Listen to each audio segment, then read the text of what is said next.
الحمدللہ والصلاۃ والسلام علی رسول الکریم واعوذ باللہ من الشیطان الرجیم بسم اللہ الرحمن الرحیم۔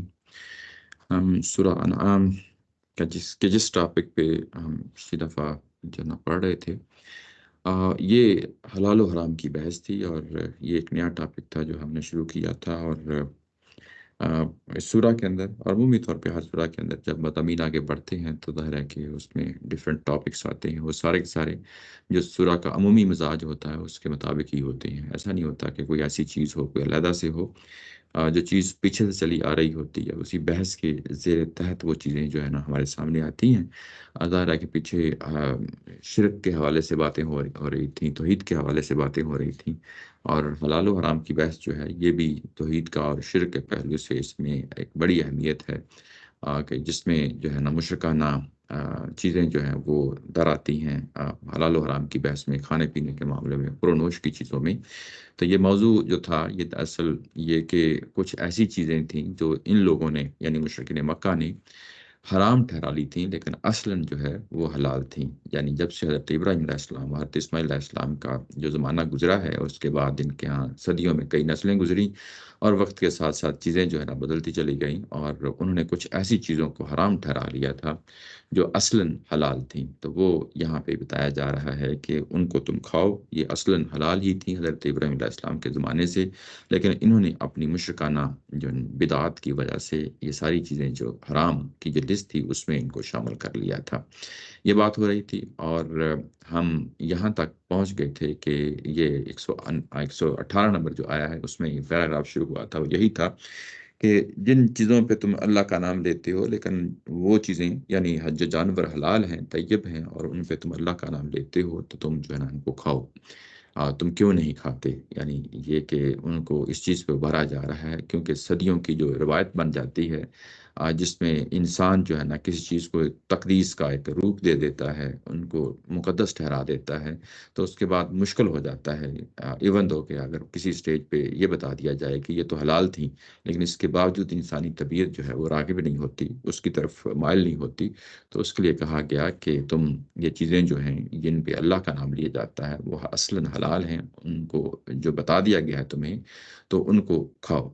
اور تمہیں کیا ہو گیا ہے کہ جس پہ اللہ کا نام لیا جاتا ہے؟ آگے آیت نمبر 119 ہے، جس میں کہ تمہیں کیا ہو گیا ہے جس پہ اللہ کا نام لیا جاتا ہے، جو اصلاً اوریجنلی حلال تھیں، اور تمہارے لیے بڑی وضاحت کر دی گئی ہے، تفصیل کر دی گئی ہے کہ کون سی چیزیں حلال ہیں اور کون سی چیزیں حرام ہیں۔ یہ آ چکا ہے پیچھے، ظاہر ہے کہ سورہ نحل جس سے پہلے نازل ہو چکی تھی، اس میں یہ چیز واضح طور پہ بیان کر دی گئی تھی کہ کون سی چیزیں حلال ہیں اور کون سی چیزیں حرام ہیں۔ اس میں ظاہر ہے کہ وہاں پہ بھی ایک ایکسیپشن جو بیان کیا گیا تھا، یہاں پہ بھی اس ایکسیپشن کا حوالہ دیا ہے کہ اللہ مضطررتم الیہ، یعنی ایک وہ چیز ہوتی ہے جس میں تم مجبور ہو جاتے ہو، اضطراری حالت ہو جاتی ہے، جس میں تمہیں حرام چیز بھی جو ہے نا وہ حلال تم کھا سکتے ہو۔ ظاہر ہے اس کی بھی کنڈیشنز ہیں، اور موقع محال جب ہاں آئے گا تو ہم اس کو بھی ظاہر ہے کہ پیچھے بھی دیکھا ہے، سورہ بقرہ میں بھی دیکھا ہے، سورہ مائدہ میں بھی دیکھا ہے، تو یہاں پہ بھی ظاہر ہے کہ یہ آیات آتی ہیں تفصیل کے ساتھ، وہاں ہم دیکھتے ہیں، اور یہاں پہ ظاہر ہے اس کا محض حوالہ دیا ہے کہ کچھ ایکسیپشنز ہیں۔ ظاہر ہے کہ جب ہم وہاں پڑھیں گے یا پڑھتے ہیں تو ہم وہاں اس کو ڈسکس کر لیتے ہیں کہ وہ جو حرام چیزیں ہیں وہ اضطراری حالت میں جائز ہو جاتی ہیں۔ اور اس کے بعد کہا کہ یہ جو بہت سارے لوگ ہیں جو گمراہ ہیں، اور اپنی ہوائے نفس کی وجہ سے، اپنی خواہشات کی وجہ سے، اور ان کے پاس کوئی علم نہیں ہے، وہ لوگوں کو گمراہ کرتے ہیں، لا یضلون بأہوائہم، گمراہ کرتے ہیں، اور اللہ تعالیٰ کی ذات جانتی ہے کہ کون ہے جو حدوں کو کراس کرنے والا ہے۔ آگے جو آیا آئی ہے، یہ آیا یہاں سے آج ہم نے جو آغاز کرنا ہے وہ ہے وَذَرُوا ظَاهِرَ الْإِثْمِ وَبَاطِنَهُ، اور تم چھوڑ دو جو گناہ کا ظاہر ہے اور اس کا جو باطن ہے۔ یہ اس طرح کی جو سٹیٹمنٹس آتی ہیں قرآن مجید کے اندر، قرآن مجید جو ہے بہت ساری جگہوں پہ ایک بات ہے وہ عمومی لحاظ سے کرتا ہے، اور عمومی لحاظ سے جب کرتا ہے تو ظاہر ہے کہ اس کا ظاہری مفہوم ہوتا ہے، اور ایک وہ خاص مفہوم ہو جاتا ہے جس جگہ پہ وہ آئی ہوتی ہے۔ تو یہ سٹیٹمنٹ جو ہے یہ سب لوگ یہی بتاتے ہیں، مفسرین جو ہماری تفسیر بیان کر رہے ہیں، استاد محترم بھی یہاں اسی میں ہیں کہ یہ کہ تم گناہ کا جو ظاہری پہلو ہے نہ صرف اس کو چھوڑو، بلکہ جو اس کا باطنی پہلو ہے وہ بھی اس کو چھوڑ دو۔ یہ اسم کا جو لفظ آیا ہے یہ اس کی عمومیت کو بیان کرتا ہے، اور یہ سٹیٹمنٹ جس طریقے سے آئی ہے اس طریقے سے یہ یہی ظاہر کر رہی ہے کہ اسم جو ہے نا یہاں پہ عمومیت ہی کے جو ہے نا معنی میں، یعنی گناہ، یعنی گناہ کے کوئی بھی ایک ظاہری پہلو ہوتا ہے، ایک باطنی پہلو ہوتا ہے۔ یہاں پہ جو ہم دیکھ رہے ہیں وہ ظاہر ہے کہ حلال و حرام کی بحث ہے، اور حلال و حرام کی بحث میں یہ ایک خاص پہلو ہے جس کو ہم سامنے رکھیں گے، لیکن اپنے لب و لہجے میں، اپنی بات کرنے کے انداز میں یہ سٹیٹمنٹ ایک عمومی سٹیٹمنٹ ہے۔ یہ ضروری نہیں کہ ہم اس کو حلال و حرام کی بحث ہی میں استعمال کریں، جو کہ ہم نے ظاہر ہے لازمی استعمال کرنی ہے۔ یہاں پہ ظاہر ہے کنٹیکسٹ میں بات آئی ہے، یعنی آگے اور پیچھے وہی بات ہو رہی ہے، اسی حوالے سے اس کو دیکھیں گے، لیکن اس کے اندر ایک عمومی لب و لہجہ بھی ہے جو ظاہر ہے کہ اس سٹیٹمنٹ کے اندر پایا جاتا ہے۔ عمومی لب و لہجہ کیا چیز ہے کہ کوئی بھی گناہ جو ہوتا ہے ایکس وائی زیڈ گناہ، اس کی دو صورتیں ہوتی ہیں۔ قرآن مجید نے یہاں کیٹیگرائز کر دیا ہے کہ اس کی دو صورتیں ہوتی ہیں، ایک اس کا ظاہری پہلو ہوتا ہے، ایک اس کا باطنی پہلو ہوتا ہے۔ پہلے ہم باطنی پہلو کو لے لیتے ہیں۔ باطنی پہلو کیا چیز ہے؟ یعنی اصل میں یہ آپ کا نقطہ نظر ہے، یا آپ کی فکر ہے، یا آپ کی سوچ ہے، یا آپ کا عقیدہ ہے، جو آپ کے دل و دماغ کے اندر بیٹھا ہوتا ہے۔ یعنی اگر ہم دیکھیں کہ یہ کہاں پہ چیز پائی جاتی ہے کہ کسی گناہ کا جو ہے نا وہ باطن، یعنی اس کے یعنی اندرونی چیز جو نہیں، اس کی کور چیز یا اس کی اصل چیز جو ہے اسی کو باطن کہا جاتا ہے۔ یہ کہاں پائی جاتی ہے؟ یہ ظاہر ہے کہ انسان کے دل میں پائی جاتی ہے، انسان کے دل و دماغ میں پائی جاتی ہے، اس کی شخصیت میں پائی جاتی ہے۔ یہ اگر ہم نے اس کو دیکھنا ہے پریکٹیکلی تو ہم اس کو اب ہم کیسے دیکھیں؟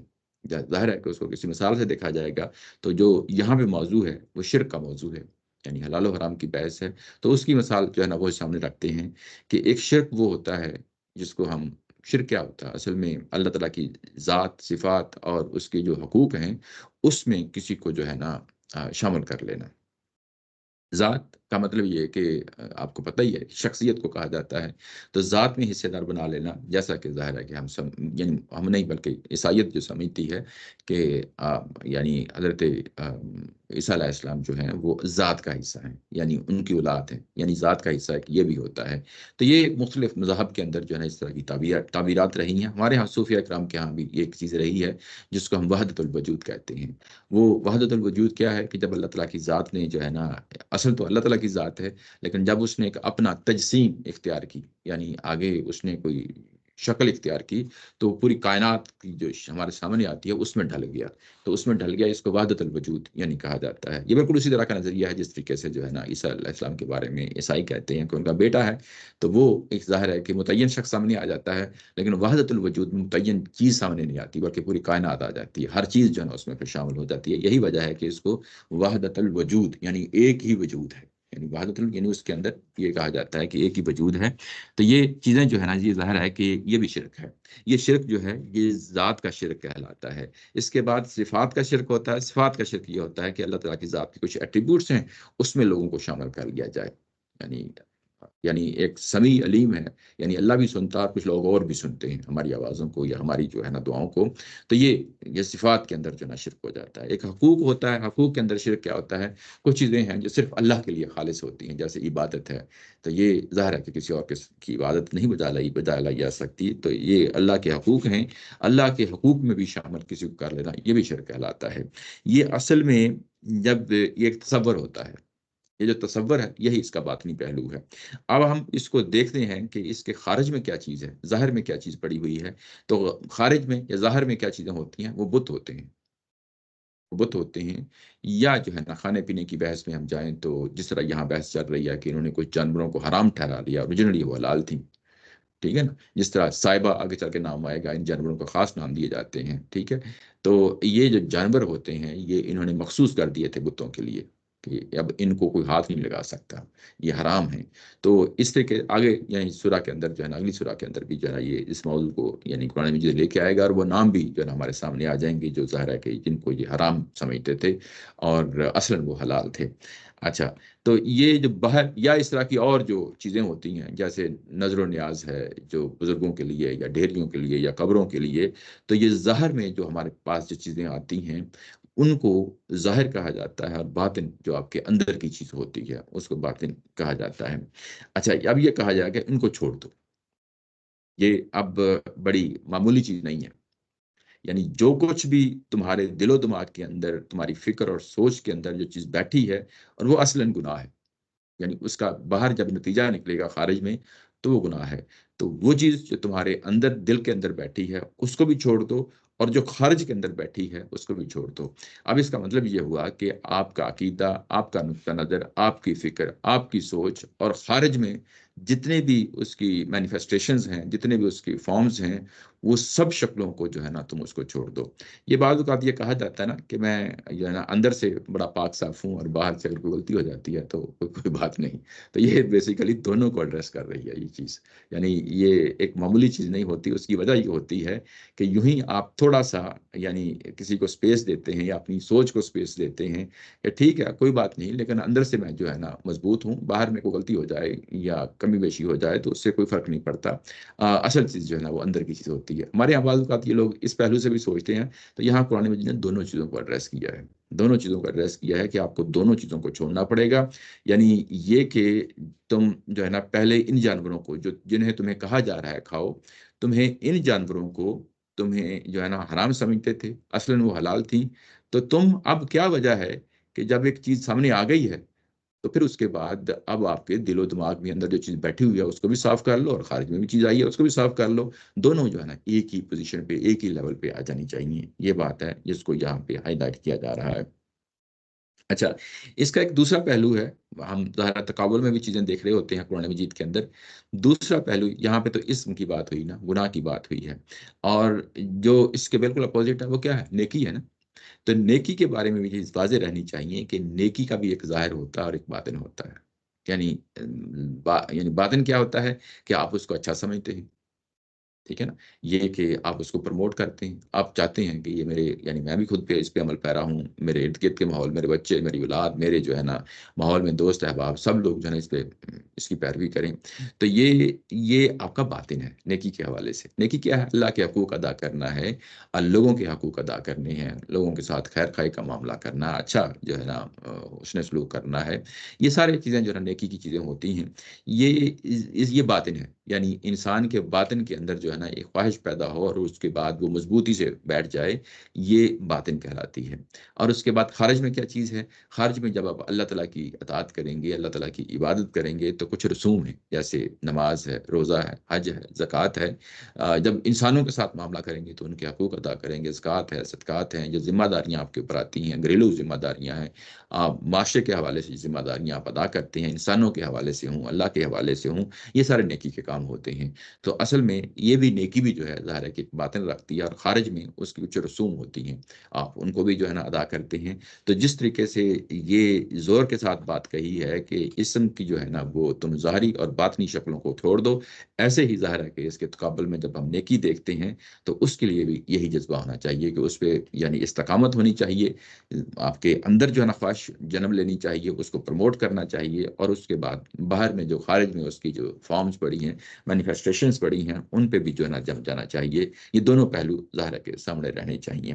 اچھا، اس کے بعد بات کو آگے بڑھایا ہے، یعنی یہ بات جو ابھی میں نے کہی ہے یہ عمومی اسلوب کے بارے میں ہے، لیکن اصل یہ کہاں پہ آئی ہے، جس جگہ پہ آئی ہے اس کو بھی ظاہر ہم زور دے کے اس پہ یعنی بات کر رہے ہوتے ہیں۔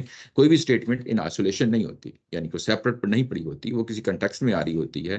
تو یہاں پہ جو کنٹیکسٹ ہے وہ حلال و حرام ہی کی بحث ہے، اس میں جب دیکھیں گے تو وہ چیزیں کہ جن کو تم کو جو ہے نا جو اصلاً حلال تھیں حرام تم نے کر دی تمہارے باوجداد نے، کوئی بات نہیں، لیکن اب تم نے جو ہے نا جو اندر جو تمہارے اندر جو توحید کا کنسپٹ ہے اس کو مضبوط کرو، اور جو شرک ہے اس سے ہمیشہ کے لیے جان چھوڑ دو۔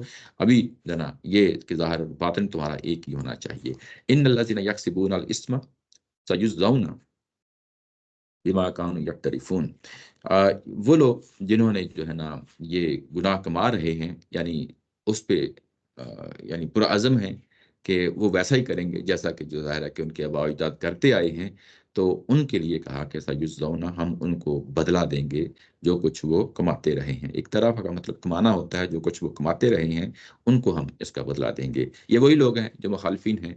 مخالفین کیا کر رہے ہیں؟ پروپیگنڈا کر رہے ہیں کہ دیکھو انہوں نے بزرگوں کی چیزوں کو بھی جو ہے نا جو حرام تھیں ان کو حلال کرنا شروع کر دیا ہے، اور اس کے بعد ایک کمپین چلا رہے ہیں جس سے ظاہر ہے کہ مسلمان بھی، جو کمزور مسلمان ہوتا ہے وہ بھی اس سے متاثر ہوتا ہے۔ تو یہاں پہ بڑے پرزور طریقے سے کہا کہ جو لوگ جو ہے نا یہ چیزیں کر رہے ہیں، گناہ کے کام کر رہے ہیں تو ان کا بدلہ ہم ان کو ظاہر ہے کہ چکائیں گے، ان کے گناہوں کا بدلہ، اور ظاہر ہے کہ یہ قیامت کے حوالے سے ہے۔ اس کے بعد آگے بات کہی گئی کہ وَلَا تَأْكُلُوا مِمَّا لَمْ يُذْكَرِ اسْمُ اللَّهِ عَلَيْهِ وَإِنَّهُ لَفِسْقٌ۔ اس کے بعد اگلی سٹیٹمنٹ آتی ہے، اگلی سٹیٹمنٹ بالکل جو ہے نا مختلف جگہ پہ ہے۔ یعنی پچھلی سٹیٹمنٹ کیا تھی؟ پچھلی سٹیٹمنٹ یہ تھی کہ تم جو اصلاً وہ جانور حلال تھے تم انہیں حرام قرار دے دیے تھے تمہارے آباء و اجداد نے، اور اب ان کو ہم دوبارہ حلال جو ہے ڈکلیئر کر رہے ہیں۔ اب اس کے بعد ایک اور سٹیٹمنٹ جو ہے نا وہ یہ دی ہے کہ یہ جانور جو حلال جانور ہیں، ان کے بعد اس کے بعد ایک اور کام بھی کرنا ہے۔ وہ کام یہ کرنا ہے کہ ان پہ لازمی طور پہ اللہ کا نام لینا ہے، لازمی طور پہ اللہ کا نام لینا ہے۔ وَلَا تَأْكُلُوا مِمَّا، اور یہ جو جانور ہیں جو حرام تھے تم نے حرام ٹھہرائے تھے، ہم نے ان کو حلال کر دیا دوبارہ، ان پہ لازمی طور پہ اللہ کا نام لینا ہے۔ یہ ایک اور چیز ہے آگے چل کے واضح ہو جائے گی اسی سورہ کے اندر کہ یہ جانوروں پہ جب ذبح کرتے تھے تو اللہ کا نام نہیں لیتے تھے، مشرکین مکہ اللہ کا نام نہیں لیتے تھے۔ تو ظاہر ہے کہ یہ ایک روایت تھی اور مذہب کا، اور یہ دین کا حصہ ہے، لازمی حصہ ہے۔ اور جب ہم کسی بھی جانور کو ذبح کرتے ہیں تو اس کی جو شرائط ہیں ان میں سے ایک لازمی شرط یہ ہے کہ جانور جب ذبح کیا جا رہا ہو تو یہ اس پہ اللہ کا نام لیا جائے۔ اور یہ وہی بات ہے جہاں پہ اس کو بیان کیا جا رہا ہے کہ تمہیں کیا ہو گیا ہے کہ تم کیوں نہیں کھاتے، سوری، تم مت کھاؤ، ولا تاکلوا، تم مت کھاؤ اس چیز کو جس پہ اللہ کا نام نہ لیا گیا ہو۔ اور اس کے بعد ایک بہت بڑی سٹیٹمنٹ ہے یہاں پہ، وَإِنَّهُ لَفِسْقٌ۔ یہ فسق جو ہوتا ہے یہ معمولی گناہ نہیں ہوتا، یہ عمومی طور پہ فاسق یا فسق جو ہے لفظ بول لیتے ہیں عام سے گناہ کے لیے، لیکن قرآن مجید میں جب یہاں آتا ہے تو یہ بڑے بڑے جرائم کے لیے آتا ہے، جیسے کسی کو قتل کر دینا ہے، جیسے شرک کرنا ہے، اس کے لیے یہ فسق کا لفظ ہے۔ اور یہاں پہ وہ جانور جس کو حلال، جو حلال ہے، طیب ہے، ذبح کرنے کے لیے نکلے ہیں لیکن اس پہ اللہ کا نام نہیں لیا، تو اس کے لیے بھی یہ لفظ جو ہے نا فسق کا لایا گیا ہے۔ تو یہ ایک بہت ہی یعنی ایک اہمیت کی حامل کی سٹیٹمنٹ ہے، اور ہم عمومی طور پہ یہ بعض اوقات ان چیزوں کو بھی اگنور کر دیتے ہیں کہ یہ کیا ہو گیا، ظاہر ہے کہ اللہ کا نام نہیں لیا۔ تو یہ ایک بڑی پابندی کے ساتھ، بڑی یعنی لزوم کے ساتھ ایک لازمی چیز ہے کہ جب بھی جانور کو ذبح کیا جائے گا لازمی طور پہ جو ہے نا اس پہ اللہ کا نام لیا جائے گا۔ اللہ کا نام یہ ضروری نہیں ہوتا کہ اس کے لیے وہ خاص سٹیٹمنٹ دی جائے، محض اللہ اکبر کہہ لینا یا بسم اللہ پڑھ لینا یا کوئی اس طریقے سے اللہ کا نام جو ہے نا اس پہ آ جائے کہ جانور کو ذبح کرتے ہوئے۔ یہ ایک بڑی اہمیت کا جو ہے نا سٹیٹمنٹ ہے، اس کی جو ہے نا میں آپ کے سامنے دو تین پوائنٹس ہیں وہ رکھ دیتا ہوں کہ کس لحاظ سے اہمیت ہے۔ یہ کہ بسم اللہ کا تصور تو ویسے ہی ظاہر ہے کہ لازمی طور پہ ہے، اس کو سنت کے طور پہ یعنی پیغمبروں نے جاری کیا ہے، یعنی کوئی بھی کام کرتے ہیں تو اس پہ اللہ کا نام لیا جاتا ہے۔ ایکس وائی زیڈ کوئی بھی جو کام کرتے ہیں یا اسٹارٹ کرتے ہیں، کوئی چیز کھانا ہو یا دیگر کوئی بھی چیزیں ہوں، اس پہ ہم بسم اللہ پڑھ لیتے ہیں۔ بسم اللہ پڑھنے کا مطلب یہ ہوتا ہے کہ آپ اس چیز کے اعتراف کے مقام پہ کھڑے ہیں کہ ہم اللہ کا شکر ادا کرتے ہیں، اللہ کی تعریف کرتے ہیں، اس کے نام کے ساتھ جو نا یعنی چیز شروع کر رہے ہیں۔ تو یہ ایک اعتراف ہوتا ہے۔ اگر آپ یہ نہ کریں تو یہ ایک طرح کا وہ معاملہ ہوتا ہے کہ اصل میں یہ کسی اور کی چیز تھی، آپ نے وہ چیز اٹھا لی، گو کہ آپ کی ملکیت میں چیزیں ہوتی ہیں، یعنی آپ کوئی کام کر رہے ہوتے ہیں اور جائز کام کر رہے ہوتے ہیں، لیکن اصل میں کیا تصور ہے اس کے پیچھے کہ اصل میں یہ اللہ کی علم یعنی وہ یعنی ملکیت کی چیز ہے، اور ہم اگر استعمال کر رہے ہیں تو اللہ نے یہ ہمیں جو ہے نا ایک توفیق دی ہے، اس توفیق کو ہم استعمال کرتے ہوئے یہ یعنی یہ سہولت ہے جس کو ہم استعمال کرتے ہوئے یہ بسم اللہ کا جو ہے نا لفظ ہم پڑھتے ہیں۔ یہ ایک عمومی سی بات ہے۔ اس کے بعد یہ دوسری بات ہے وہ بھی اسی طرح کی ہے کہ یہ کہ جب ہم کسی چیز پہ اللہ کا نام لیتے ہیں تو اس کا کیا مطلب ہوتا ہے؟ اس کا مطلب یہ ہوتا ہے، خاص طور پہ جانوروں کی جب ذبح کر رہے ہوتے ہیں تو اس کا مطلب یہ ہوتا ہے کہ یہ اللہ نے ہمیں جو ہے نا اذن دیا ہے، یعنی ہم کسی بھی جانور کی، انسان تو انسان کو جانور کی بھی جو ہے نا جان نہیں دی جا سکتی، یہ پاسبل نہیں ہے۔ یعنی ہماری جو تعلیمات ہے قرآن مجید کی کہ جانور کی جان بھی نہیں لی جا سکتی، لیکن جو ہی ہم کسی جانور کو ذبح کرتے ہیں اور اللہ کا نام لیتے ہیں تو گویا کہ یہ بتانا مقصود ہوتا ہے کہ ہم تو الاؤ نہیں ہے ہمیں جانور کی جان لینا، لیکن کیونکہ اللہ نے ہمارے لیے یہ حلال ٹھہرایا ہے تو اسی کے اذن سے ہم یہ کام کر رہے ہیں، اسی کے حکم سے یہ کام کر رہے ہیں۔ ادروائز جو ہے نا یہ اصلاً یہ چیز ہے یہ ممنوع ہے، یعنی قتل کے لحاظ سے، ذبح کرنے کے لحاظ سے ممنوع ہے۔ اللہ نے ہمارے لیے جو ہے نا یہ چیز حلال ٹھہرائی ہے، ہم اس کا نام لے کے جو ہے نا، کیونکہ اس نے ہمیں اذن دیا ہے، اجازت دی ہے، اور اس کی اجازت کے تحت ہم اس کا نام لے کے جو ہے نا جانور کو ذبح کرتے ہیں۔ یہ دوسرا پہلو ہے۔ اور یہ جو آپ نے پہلے بتایا، یہ تو انسان نے خود سوچا ہے یا علماء نے خود سوچا ہے نا کہ یہ نہیں، کیونکہ جب یہ آ گیا کہ اس پہ نام لیں تو نام لینے کی تو بات نہیں کرتا، لیکن یہ جو اذن اس سے حاصل ہوتا تو ہے، اذن ہی ہوتا ہے نا، مطلب وہ اصل میں وہی چیز ہے۔ لیکن یہ اللہ تعالیٰ نے اپنے الفاظ میں نہیں، الفاظ کہیں میں کہیں حدیث یہ میں فہم نہیں ہے، ہے، یہ فہم اپنا فہم۔ فہم فہم، اور کیونکہ قرآن مجید جس طریقے سے اس کو بیان کرتا ہے، ہائی لائٹ کرتا ہے، تو یہ اصل میں وہی چیز ہے۔ یعنی اگر ہم چیزوں کو، سب چیزوں کو ریلیٹ کریں، جو تھوڑی دیر پہلے جو ہے نا ابھی میں نے بات کہی ہے کہ کوئی بھی چیز جس کو ہم کوئی چیز لیتے ہیں، استعمال کرتے ہیں، اس پہ بسم اللہ پڑھ لیتے ہیں، جیسے کھانا کھاتے ہیں بسم اللہ پڑھ لیتے ہیں، تو اس کے پیچھے بھی کیا تصور ہے؟ اس کے پیچھے بھی یہی تصور ہے، گو کہ میری ملکیت ہے، لیکن یہ اللہ نے دی ہے۔ اگر ہم فرض کیا کہ کسی اور کی چیز اٹھا لیتے ہیں تو وہ کیا ہوتا ہے؟ وہ نہیں اٹھا سکتے نا۔ تو یہی تصور ہے کہ یہ اصلاً اللہ کی چیز ہے، ہم اس کو بھی استعمال نہیں کر سکتے۔ اگر ہم استعمال کر رہے ہیں تو یہ اللہ کے نام پہ اس کو استعمال کر رہے ہیں، اور کیونکہ اللہ کا نام لیا جا رہا ہے تو یہ ہمارے لیے ظاہر ہے کہ ایک طرح کا وہ تشکر جو ہے نا، یعنی اس مقام پہ کھڑے ہو جاتے ہیں کہ اللہ کا اعتراف کرتے ہیں اور اس کی تعریف کرتے ہیں۔ ایسے ہی جب جو ہے نا جانور ذبح کرتے ہیں تو اس پہ جب ہم اللہ کا نام لیتے ہیں تو گویا کہ اس کے اذن کے ساتھ جو ہے نا یہ کام کر رہے ہوتے ہیں۔ یہ مطلب میں اس لیے کہہ رہا ہوں کیونکہ جو فہم ہے اس میں یعنی پرابلمس ہو سکتی ہیں، اور کیونکہ یہاں پر جس جگہ یہ آیا ہے وہاں پر تو شرک یہ کا شرک ہے، کلا کما کیا جا رہا ہے، جی تاکہ اللہ کا نام لیں گے تو یہ لازمی۔ شرک کی چیز کوئی بھی ہے۔ چیز جو ہے قرآن مجید کے اندر ایک چیز یاد رکھیں کہ ایک اس کا ہوتا ہے، یعنی ایک مخصوص پہلو ہوتا ہے، یعنی جس جگہ پہ وہ چیز آئی ہے وہ تو ہم سمجھنے کے لیے لازمی وہی کریں گے، ٹھیک ہے نا؟ لیکن پھر اس جگہ سے اٹھا کے اس کو عمومیت کا رنگ بھی ظاہر ہے کہ شریعت اسی کے اندر آتی ہے نا، ورنہ تو ہر شریعت جتنے بھی جس جگہ پہ بھی بیان ہوئی ہے وہ ہم ظاہر ہے کنٹیکسٹ میں بھی دیکھتے ہیں، اور اس کے بعد اس کو ایک عمومی لب و لہجے میں بھی بات کرتے ہیں۔ تو ظاہر ہے کہ یہاں سے اس کو اٹھا کے عمومی لب و لہجے میں جو ہے نا بات کی جائے گی۔ اچھا، اس کے بعد یہ جو تیسرا پہلو ہے کہ جب ہم بسم اللہ پڑھتے ہیں جانور ذبح کرنے کے لیے، تو یہ آپ کی وہ تمام سوچوں کو، تمام فکر کو اس کا کلا کما کر کے رکھ دیتا ہے کہ اگر آپ ایک مصمم ارادے کے ساتھ ایک مستقل جو ہے نا اس پہ عمل پیرا ہے کہ میں نے بسم اللہ ہی پڑھنا ہے اور اللہ کا ہی نام لینا ہے، تو پھر اس کے بعد کبھی بھی آپ کے ذہن میں کوئی شرک کا پہلو نہیں آئے گا۔ یہ بڑا تھرڈ پوائنٹ جو ہے نا یہ بڑا امپورٹنٹ ہے، اور وہ اس کنٹیکسٹ کے اندر ظاہر پڑا ہوا ہے، اس کا کلا کما ہو جاتا ہے۔ یعنی جو ہی آپ بسم اللہ پڑھ لیتے ہیں، اللہ کا نام لے لیتے ہیں، تو اس کے بعد پھر جو ہے نا قدم نہیں لڑکھڑاتے کہ آپ جو ہے نا کسی یعنی شرک کے پہلو سے جو ہے نا اس میں اتریں گے۔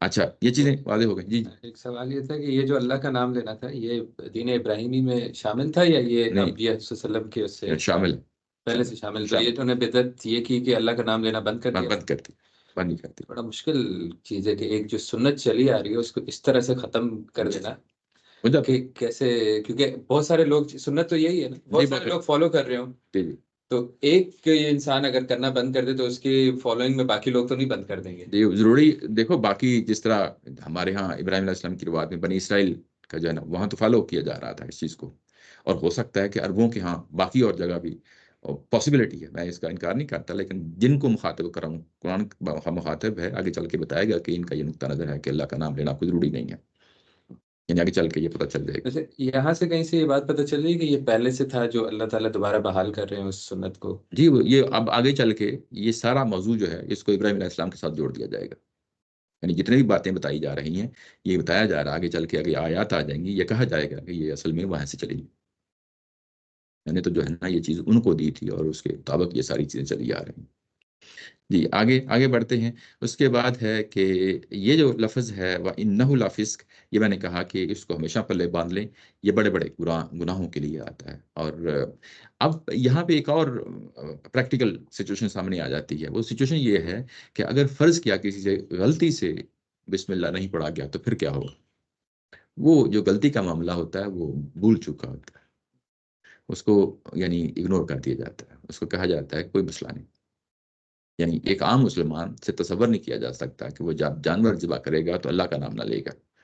اگر فرض کیا کسی سٹیج پہ وہ بھول گیا ہے تو وہ یہی انڈرسٹوڈ ہوگا کہ یہ غلطی ہے، کوئی بات نہیں، وہ بھی حلال ہی جانور ہوگا، حلال ہی ہوگا، کیونکہ انسان سے بھول چوک ہو جاتی ہے، اور اس بھول چوک کے تحت جو ہے نا اس نے یہ کام نہیں کیا، اور عام حالات میں وہ کوئی بغاوت نہیں کرتا، مسلمان بغاوت نہیں کرتا ہم حالات میں، تو پھر جو ہے نا کوئی ایشو نہیں ہے، وہ بھی حلالی جانور ہوگا.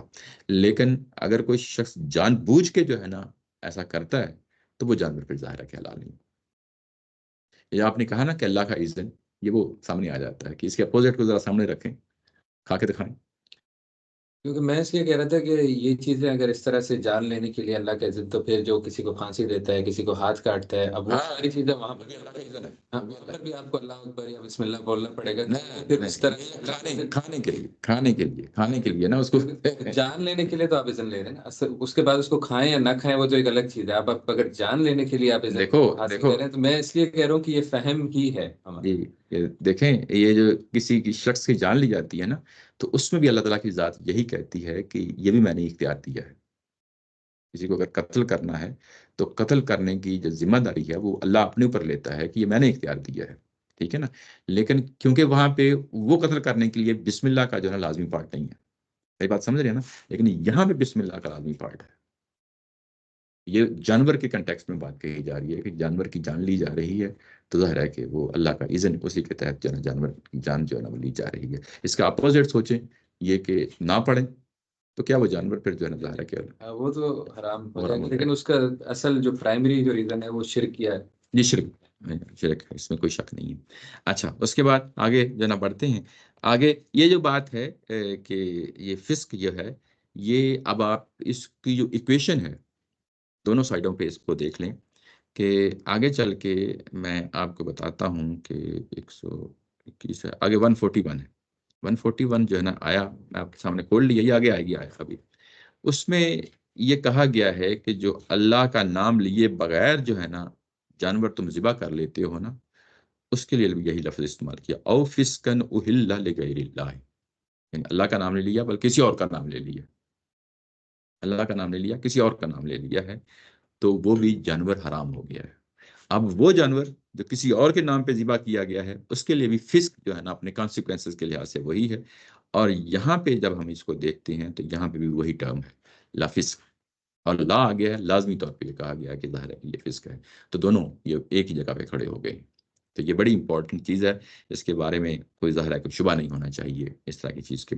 اس کے بعد کہا ہے کہ وَإِنَّ الشَّيَاطِينَ لَيُوحُونَ إِلَىٰ أَوْلِيَائِهِمْ لِيُجَادِلُوكُمْ وَإِنْ أَطَعْتُمُوهُمْ إِنَّكُمْ لَمُشْرِكُونَ. اور یہ جو شیاطین ہیں، شیاطین کون سے؟ یہ جن اور انس، جن کی ظاہر ہے کہ پیچھے آیا نمبر 112 سے یہ بات چلی آ رہی ہے. پیچھے 112 میں اگر آپ دیکھیں تو یہ اصل میں ٹاپک وہاں سے سٹارٹ ہوا تھا. وہاں تھا وَكَذَلِكَ جَعَلْنَا لِكُلِّ نَبِيٍّ عَدُوًّا شَيَاطِينَ الْإِنسِ وَالْجِنِّ يُوحِي بَعْضُهُمْ إِلَىٰ بَعْضٍ زُخْرُفَ الْقَوْلِ غُرُورًا. وہاں پہ زخرف القول کا آ گیا تھا لفظ ملمہ کاری، یعنی وہ باتیں جو ملمہ کاری کی ہوئی ہیں، یعنی خوبصورت باتیں. وہاں پہ اس وقت میں نے یہ کہا تھا کہ یہ اصل میں زخرف القول جو ہے یہ حلال و حرام کی بحث میں بدعت کی وہ چیزیں ہیں جو انہوں نے انوویشن کے طور پہ جو ہے نا ایجاد کر لی تھیں، اور اس کے بعد مذہب کا ایک پیکج بنا کے جو نا پیش کیا تھا. تو یہ زخرف القول ہے. اب ظاہر ہے کہ ساری بات ہم نے پڑھ لی ہے، اب آخر میں آ کے میں پتہ چل گیا کہ یہ بات کس چیز کی تھی. اور اس کے بعد یہ جو لفظ تھا کہ شیاطین، جن و انس جو شیاطین ہیں، یہ ایک دوسرے کو جو ہے نا وہی کرتے ہیں، یعنی القاء کرتے ہیں، ایک دوسرے کے دلوں میں ایک بات ڈالتے ہیں. اور یہ جو بات ڈالتے ہیں اسی کو ظاہر ہے کہ آخر میں آ کے پھر جو ہے نا اس کو دہرا دیا ہے. جب آخر میں اس طریقے سے بات کو دہرا دیا جاتا ہے تو اس کو ایک ٹرم یوز ہوتی ہے لٹریچر میں، عربی لٹریچر میں، عود علی البد. یعنی اس کا مطلب کیا ہوتا ہے کہ جو بات شروع کی ہوتی ہے اس کو آخر میں آ کے پھر دہرا دینا. تو یہ بیسیکلی وہی انہی کا ذکر کیا گیا ہے کہ یہ شیاطین ہیں. شیاطین کون سے؟ ظاہر ہے کہ یہ محض ابلیس، ابلیس کی اولاد نہیں ہے، اس کے اندر انسان بھی ہیں، انسان بھی ہیں. پیچھے ظاہر ہے کہ یہ حوالہ آ گیا تو اب ہم واضح ہو گیا کہ یہ شیاطین سے کیا مراد ہیں. تو شیاطین، یہ والے شیاطین جو جن و انس ہیں یا ان کی اولاد ہیں، یہ کیا کرتے ہیں؟ یہ ایک دوسرے کو القاء کرتے ہیں، اپنے یعنی اولیاء کو، اپنے یعنی دوستوں کو، اپنے جو ان کی پروٹیکشن میں آتے ہیں، جو ان کی بات کو سنتے ہیں، جو ان کے انفلوئنس میں آتے ہیں. اور یہ پھر کیا کرتے ہیں؟ یہ مجادلہ کرتے ہیں. مجادلہ یعنی جھگڑا کرتے ہیں، آپ کے ساتھ جھگڑالو پن کا جو رویہ اختیار کرتے ہیں، اور یہ لوگ کر رہے ہیں. یعنی یہاں پہ دوبارہ لا کے یہ بات کہی گئی کہ جس طریقے سے انہوں نے جھگڑا پیدا کر دیا تھا پہلے ایشو کے حوالے سے. پہلا ایشو کیا تھا کہ اصلاً وہ چیزیں کیا تھیں؟ حلال تھیں، اور انہوں نے حرام ٹھہرا دی. اس پہ جھگڑا پیدا کر دیا اور ایک پروپیگنڈا شروع کر دیا. اور اب جو ہے نا جب یہ آیت اتری یا یہ بات کہی گئی کہ اب اللہ کا نام بھی لینا لازمی کر دیا گیا ہے، تو اس پہ پھر جو ہے نا کہ مجادلہ شروع ہو جاتا ہے. یعنی اگر آیت لا کے یعنی اس چیز کو ہائی لائٹ کیا گیا ہے کہ انہوں نے نہ صرف اس پہ پروپیگنڈا کیا، اس پہ جو ہے نا دیکھو یہ چیزیں ابراہیم علیہ السلام سے چلی آ رہی تھیں اور ہمارے بھی اجداد یہ کر رہے تھے، اور اب آپ کے ہمیں نئی بات بتائی جا رہی ہے کہ دیکھو ابراہیم علیہ السلام کا یہ طریقہ تھا اور یہ ہمارے ہی دین کو جو ہے نا بدل رہے ہیں یہ صاحب حضرت محمد صلی اللہ علیہ وسلم، یہ بدل رہے ہیں. اور ظاہر ہے کہ اس حوالے سے انہوں نے یہ بھی جو ہے نا ایک مجادلہ کیا ہے، اور اس کے بعد یہاں کی ٹھوک بجا کر جو ہے نا یہ بات کہی ہے. وہ یہ بات کہی ہے کہ اگر تم ان کی اطاعت کرو گے، ان کی اطاعت کرو گے یعنی انہی مشرکین کی، یہ مشرکین مکہ ہیں، تو یاد رکھنا کہ انکم لا مشرکون، کہ تمہارا شمار بھی انہی مشرکوں میں سے ہوگا. یعنی اب بات واضح طور پہ دو ٹوک طریقے سے یہ سمجھا دی گئی کہ دیکھو یہ ان کے رویے ہیں، اور ان رویوں پہ کھڑے ہو کے یہ بعض چیزوں کو حرام ٹھہراتے ہیں. یعنی مشرکین مکہ جو اصلاً حلال تھیں اور اللہ کا نام نہیں لیتے، ذبح نہیں کرتے وقت اللہ کا نام نہیں لیتے، اگر تم پھر بھی کمپرومائز کر جاؤ گے، کیونکہ یہ جو رسم کھانے پینے کی جو رسم ہوتی ہے نا یہ بڑی امپورٹنٹ ہوتی ہے. ان پہ انسان جو ہے نا ایک چیز کا عادی ہو جائے اور اس کے بعد اس کو چھوڑنا پڑ جائے تو بڑا مشکل ہو جاتا ہے. یا وہ کام نہیں کر رہا اور اس کو کہا جائے کہ یہ کام کرو تو یہ بڑا مشکل ہو جاتا ہے انسانوں کے لیے. اگر آپ انسانوں کی جو کھانے پینے کی عادات ہیں اس کا مطالعہ کریں اور اس کے بعد اس نتیجے پہ لازمی پہنچیں گے کہ یہ اتنا آسان نہیں ہوتا. اور ان کو پھر دو ٹوک طریقے سے جو ہے نا یہ بتا دیا گیا مسلمانوں کو کہ یہ کام تمہیں لازمی کرنا ہے. ایک اللہ کا نام لینا ہے اور اس میں کوئی کمپرومائز نہیں کرنا، نمبر ایک. نمبر دو، یہ کرنا ہے کہ جو چیزیں حلال تھیں اوریجنل حرام ٹھہرا دی گئی تھیں، اور تمہارے دل و دماغ کے اندر جو ہے نا اس کا ظاہر اور باطن ایک ہی جگہ پہ کھڑے ہونا چاہیے. اس کے بارے میں دو رنگی پانچ رنگی نہیں ہونی چاہیے. اور اگر تم یہ کام کرتے ہو تو اصل میں اللہ کی اطاعت نہیں کر رہے، تم ان کی کر رہے ہو. وَإِنْ أَطَعْتُمُوهُمْ، یعنی اگر تم ان کے نظریات، ان کے افکار، ان کے خیالات کی جو ہے نا پیروی کرتے ہو تو یاد رکھو کہ پھر تمہارا شمار اللہ کی پیروکاروں میں نہیں ہوگا بلکہ تمہارا شمار انہی مشرکوں میں سے ہوگا. تو یہ بڑی گو کہ بات وہی آگئی کنٹیکسٹ میں بات آ رہی ہے، لیکن جو ہی ہم یہ تصور لاتے ہیں تو ظاہر ہے کہ آج بھی ہم اسی سٹیج پہ کھڑے ہیں تو یہی سمجھائیں گے کہ یہ دیکھیں اللہ تعالیٰ کی ذات نے کس طریقے سے جو ہے نا بات کہی ہے، اور ہمیں بھی اس پہ کمپرومائز نہیں کرنا. دو ٹوک طریقے سے جو ہے نا اس رویے کو اختیار کرنا ہے کہ لازمی طور پہ اللہ کا نام لینا ہے، نمبر ایک. نمبر دو یہ کہ جو چیزیں انہوں نے اوریجنلی حرام ٹھہرا دی تھیں اصلاً اوریجنلی حلال تھیں، تو ان کو جو ہے نا استعمال کیا جائے گا. اچھا، اس میں ایک اور پہلو ہے وہ بھی ہمیشہ یاد رکھنا چاہیے کہ بعض اوقات حلال چیز ہماری اپنی ایک طبیعت ہوتی ہے، نہیں کھاتے. بعض لوگ ہوتے ہیں نا طبیعت ہوتی ہے خاص طرح کا گوشت جو ہے نا وہ پسند نہیں کرتے، وہ ایک مختلف چیز ہے. اس کو جو ہے نا وہ اس کے ساتھ وہ نہیں کرنا چاہیے. ظاہر ذہن میں صبر تو آتا ہے نا، انسان سوچتا ہے کہ اچھا میں تو بعض چیز کو جو ہے نا ایسے ہی اپنے ذوق کے لحاظ سے میں چیز کو کھاتا نہیں ہوں، تو کیا پھر وہ اسی زمرے میں آ جائے گی؟ وہ اسی زمرے میں اس میں نہیں آتی. اس کو ذرا تھوڑی سی وہ کنفیوژن جو ہے نا رفع کر لینی چاہیے. یہ اصل میں حلال و حرام کی بحث، اگر حلال و حرام کی بحث میں یہ بات کر رہے ہیں کہ میں نہیں کھاؤں گا تو پھر وہاں پہ پھر جو ہے نا وہ شرکیہ بات ہو جائے گی. لیکن اگر آپ اپنے ذوق کے لحاظ سے ہے تو وہ کوئی چیز نہیں ہوتی. ذوق کے لحاظ سے ہم بہت ساری چیزیں جو ہے نا کھاتے ہیں، بہت سی چیزیں نہیں کھاتے، اور دوسرے خطے کے لوگ جو ہے نا وہ کھا لیتے ہیں، ہم نہیں کھاتے. یہ ہوتا ہے مزاجن، اتنا کوئی چیزیں ہوتی ہیں، یہ ہوتا ہے. اچھا چلیں، یہ پیراگراف ختم ہوتا ہے. اچھا، اس کے بعد یہ جو پیراگراف ابھی ہم نے پڑھا ہے، یہ بات جو ٹاپک تھا مکمل ہو گیا. اس سورہ کے اندر ایک خاص چیز ہم نے دیکھی، یہ عمومی طور پہ بے شمار جو ہے نا ہر جگہ یہی صورتحال ہے، لیکن یہاں پہ خاص طور پہ یہ چیز دیکھی ہے. ایک ٹاپک آتا ہے، پھر اس ٹاپک سے ریلیٹڈ جو ہے نا آگے کچھ چیزیں ہوتی ہیں جو اسی ٹاپک سے نکل رہی ہوتی ہیں.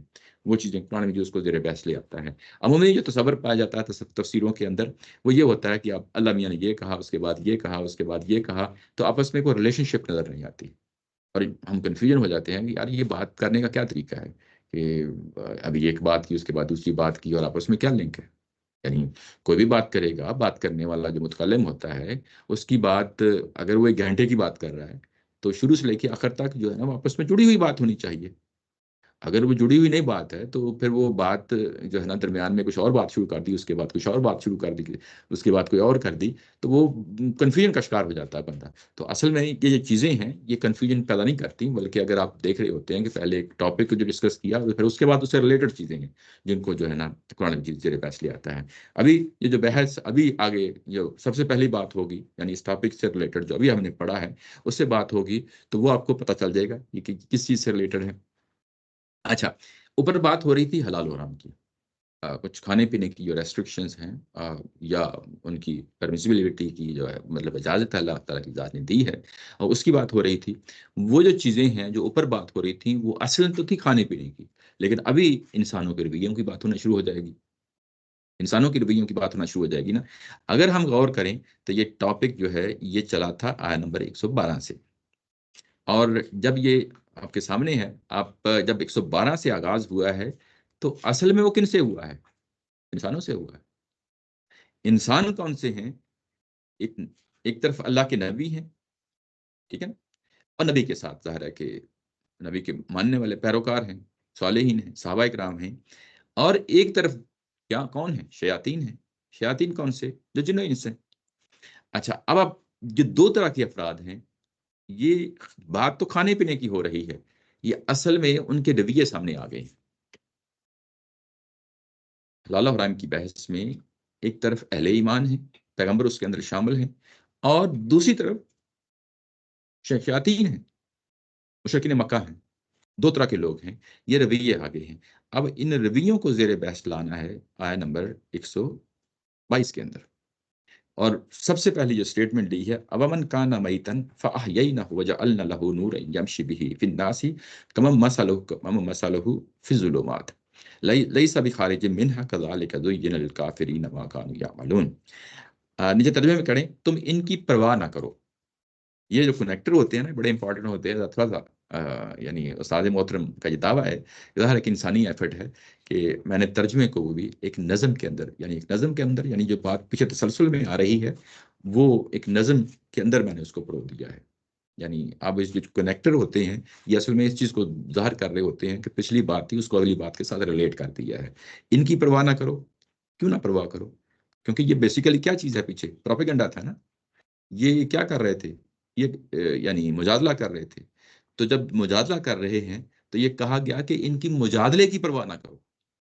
ان کی جو پروپیگنڈا جو کیمپین ہے تمہیں جو ہے نا ڈسکریڈٹ کرنے کی، تمہیں تمہارے خلاف جو ہے نا ریپیوٹ تمہیں جو ہے نا ختم کرنے کی، اور وہ جو کیمپین چل رہی ہے ان کی تم پرواہ نہ کرو۔ حلال و حرام کی بحث میں تم ان کی پرواہ نہ کرو۔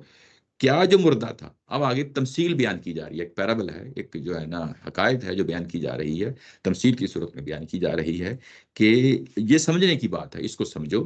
کیا جو مردہ تھا، اب من کانا میتن، کیا جو مردہ تھا، میت کہتے ہیں یعنی مردے کو کہتے ہیں، فاحیینہ، تو ہم نے اس کو زندہ کیا۔ ایک کوئی شخص مردہ تھا اس کو ہم نے زندہ کیا، کیونکہ یہ تمثیل کی صورت میں چیز بیان کی جا رہی ہے۔ ایک شخص مردہ تھا اس کو ہم نے زندہ کیا، وجعلنا له نور، اور اس کے لیے ہم نے نور بھی کریٹ کیا، اس کے لیے ہم نے ایک روشنی عطا فرمائی۔ ترجمے میں لکھا ہے کہ ہم اس کے لیے ہم نے ایک روشنی عطا فرمائی، یمشی بھی فی الناس، وہ اس روشنی کے ساتھ چلتا ہے، یعنی اس کی روشنی میں چلتا ہے۔ یمشی کا مطلب ہوتا ہے چلنا، بھی اس کے ساتھ چلتا ہے، فی الناس لوگوں کے درمیان۔ اور کیا اس کی مثال ہو سکتی ہے اس شخص کی، کمم مثل ہو، کیا اس کی مثال اس سے ہو سکتی ہے؟ یہ جو کا آ گیا ہے کہ اس جیسی ہو سکتی ہے، آگے مثل کا لفظ استعمال ہو گیا ہے، تو یہ تمثیل ہے، یعنی اس جیسی ہو سکتی ہے فی الظلمات، جو شخص جو ہے نا اندھیروں میں رہتا ہے، لیسا بخارج منہا، اور وہ اس اندھیرے سے نکلنا بھی چاہے تو نہیں نکل سکتا، نہیں نکل سکتا۔ اور کذالک زین الکافرین ما کانوا یعملون، اور اسی طریقے سے ان منکروں کے اعمال کو ہم نے خوش نما بنا کر رکھ دیا ہے، یعنی ان کے جو اعمال ہیں، جو طریقے ہیں، خوش نما بنا کے ان کے سامنے پیش کر دیا، اور یہ ظاہر ہے کہ اس پہ عمل پیرا ہیں۔ یہ آیت ہے، یہ ایک ظاہر ہے کہ تمثیل کی صورت میں بیان ہوئی ہے۔ یہاں پہ بڑی گہری باتیں ہیں اس تمثیل کے اندر۔ وہ کیا ہے کہ ایک شخص تھا، وہ شخص کیا تھا؟ مردہ تھا۔ اب مردہ جو ہے یہ اصل میں کفر کی زندگی ہے، شرک کی زندگی ہے، کفر اور شرک کی زندگی ہے۔ اس کو قرآن مجید نے تمثیل میں کیا کہا ہے؟ مردہ کہا ہے کہ یعنی انسان، وہ انسان جو شرکیہ زندگی گزارتا ہے، یعنی مشرکانہ زندگی گزارتا ہے اور کفر کی زندگی گزارتا ہے، وہ زندگی جو ہے اصل میں مردے کی زندگی ہے۔ اور پھر کیا ہوا؟ پھر یہ ہوا کہ ہم نے پھر اس شخص کو زندگی دی۔ اب یہ زندگی دی یعنی وہ شخص جو ہے نا ایمان لے آیا۔ یعنی اب ماضی اور حال کا کمپیئر کرتے ہوئے بتایا گیا کہ ایک شخص اصلاً پہلے کیا تھا؟ مردہ تھا، اس کو زندگی دی، یعنی پہلے کفر اور مشرکانہ طور طریقوں پہ گزار رہا تھا، اور اس کے بعد اس کو زندگی دی، زندگی ایمان کی زندگی اس کو ملی، اور وجعلنا لہ نور، اور پھر اس کے بعد یہی نہیں کیا کہ ہم نے اس کو زندگی دی، بلکہ ہم نے ایک اور اہتمام بھی کر دیا۔ یہ نور کیا چیز ہے؟ یہ کتاب ہے اللہ تعالیٰ کی، قرآن مجید ہے، اور یمشی بھی، وہ اس نور کی روشنی میں چلتا ہے، یعنی جو کچھ اس کو ہدایات آ رہی ہیں اس کو اڈاپٹ کرتا چلا جاتا ہے۔ اور یہ جو بات ہے کہ مردہ تھا، اور یہ صحابہ اکرام ظاہر ہے کہ مشرکین کے مقابلے میں ان کو پیش کیا جا رہا ہے، اور وہ اصلاً کہاں پہ کھڑے تھے؟ وہ بھی اپنے بزرگوں کی روایت پہ کھڑے تھے، بزرگوں کی روایت پہ کھڑے تھے۔ قرآن آیا، روشنی آئی، اور انہوں نے آگے بڑھ کے اس کو اختیار کر لیا، اور جب اختیار کر لیا تو ان کے اندر ایک زندگی کی رمق شروع ہو گئی۔ یہ ایمان ہے، اور یہ جو کتاب ہے، یہ کتاب جو ہے یہ نور ہے۔ اب یہ جو نور کا پہلو ہے، یہ پچھلے پیراگراف کے اندر بھی، جو اصل پیراگراف ہے اس کے اندر بھی ظاہر ہے کہ اس کو کتاب کا نام لیا گیا ہے۔ وہ کیا ہے کہ افغیر اللہ ابتغی حکما وهو الذی انزل الیکم الکتاب مفصلا، یہ آیت نمبر 114 ہے، قرآن مجید کا ذکر آ گیا ہے۔ تو اب ہمیں واضح ہو گیا ہے کہ وہاں پہ جب کتاب کا ذکر آیا تھا تو یہ آیا تھا کس لحاظ سے؟ حکم کے طور پہ آیا تھا، یہ فیصلہ کر دے گی کیا حلال ہے کیا حرام ہے۔ یعنی اصل میں قرآن مجید کا کیا مقام ہے، مرتبہ ہے؟ وہ چیزوں کو جو حلال اور حرام، جو باطل اور جو حق ہے، ان کے درمیان فرق کرتی ہے، اس لیے اس کو تو فرقان کہا جاتا ہے، یعنی یہ کہ فرق کرنے والی کتاب ہے۔ اچھا، اب ظاہر ہے کہ آگے بڑھے ہیں، جب ہم آگے آئے ہیں یہاں پہ اس کو فردر جو ہے نا کھولا ہے، جب یہ کھولا ہے تو یہاں نور کا لفظ آ گیا ہے۔ یہ اصل میں اسی جو اوپر بات کہی تھی اس کو دوسرے پہلو سے استعمال کیا ہے، کہ یعنی بیسیکلی یہ کیا کرتا ہے؟ نور روشنی اور اندھیرے میں فرق کرتا ہے، اور جو اس کی بات مان لیتا ہے وہ کبھی اندھیرے میں رہ نہیں سکتا، اور جو بات اس کی مخالفت پہ کھڑا ہو جاتا ہے، ہر درمی سے کام لیتا ہے، تو اصل میں وہ کیا ہے؟ وہ ظلمات میں رہنا چاہتا ہے۔ یہ دونوں کو اپنے مقابلے میں، تمثیل کا مطلب یہ ہوتا ہے کہ دو چیزیں پیش کی جائیں اور پھر آپس میں ان کا تقابل کیا جائے، اور جو نکات ہیں جو سامنے آتے ہیں ان کو بھی ہائی لائٹ کیا جائے۔ تو نور اور یہ ظلمات، یہ دونوں کو کمپیئر کیا ہے کہ وہ دوسری طرف اندھیرے ہی اندھیرے ہیں۔ اندھیرے کس چیز کے دھارا ہم کنٹیکس سے سمجھ رہے ہیں، حلال و حرام کی بحث ہے، اس میں ان کی سپرسٹیشنز ہیں، ان کی جو ومز ہیں، ان کی جو ڈیزائرز ہیں، وہ بیسیکلی ظلمات بن گئی ہیں، ان کی انوویشنز ہیں وہ ظلمات بن گئی ہیں۔ جبکہ دوسری طرف جو ہے نور ہے، قرآن مجید ہے، یہ آپ کو کلیئرٹی پہ کھڑا کر رہا ہے، یہ آپ کو روشنی پہ کھڑا کر رہا ہے۔ اس کے بعد نہ صرف تمہیں روشنی پہ کھڑا کر رہا ہے، اگلی ایک اور بات کر دی ہے، بڑی اہم بات ہے۔ وہ بات یہ ہے کہ یمشی بہ فی الناس، اور وہ شخص نہ صرف اس کو زندگی ملی ہے، اپنی زندگی کو منور کر رہا ہے اس روشنی سے، بلکہ لوگوں کو درمیان بھی وہ روشنی لے کے چل رہا ہے۔ اس کا مطلب یہ ہو گیا کہ اصل میں جو شخص جو ہے نا، یہ کوئی منافقت والی بات نہیں ہے کہ اس کو ڈسپلے یا شو آف کرنا جو ہے نا وہ نہیں ہے، بلکہ وہ سراپا ہدایت ہوتا ہے، اس روشنی پہ عمل پیرا ہو جاتا ہے۔ اور اگر کسی نے وہ روشنی دیکھنی ہو کتاب کی جو قرآن میں لکھی ہوئی ہے، اور وہ روشنی ہو، تو وہ ان افراد کے اندر آ کے دیکھ لیں اس پہ کیسے یہ لوگ عمل پیرا ہوتے ہیں، اور کیسے عمل پیرا ہوتے ہیں، اور وہ لوگوں کے درمیان چل رہے ہوتے ہیں۔ لوگوں کے درمیان چل رہے ہوتے ہیں تو اس کا مطلب یہ ہے کہ اب لوگوں کے لیے وہ دعوت کا موضوع بن جاتے ہیں۔ یعنی قرآن مجید تمثیلوں کے اندر بھی بہت ساری چیزوں کو کھول کے رکھ دیتا ہے کہ ایک شخص یہ کیسے ہو سکتا ہے کہ اس کو روشنی ملی، اب وہ روشنی کو دوسروں، اپنے آپ کو منور کرے گا، لازمی طور پہ کرے گا۔ اگر وہ منور نہیں کرتا تو اس کو روشنی کس چیز کی ملی؟ منور کرے گا اپنے آپ کو، اور کرنے کے بعد نہ صرف خود ہوگا بلکہ وہ روشنی کو دوسرے کے ہاں بھی پھیلائے گا۔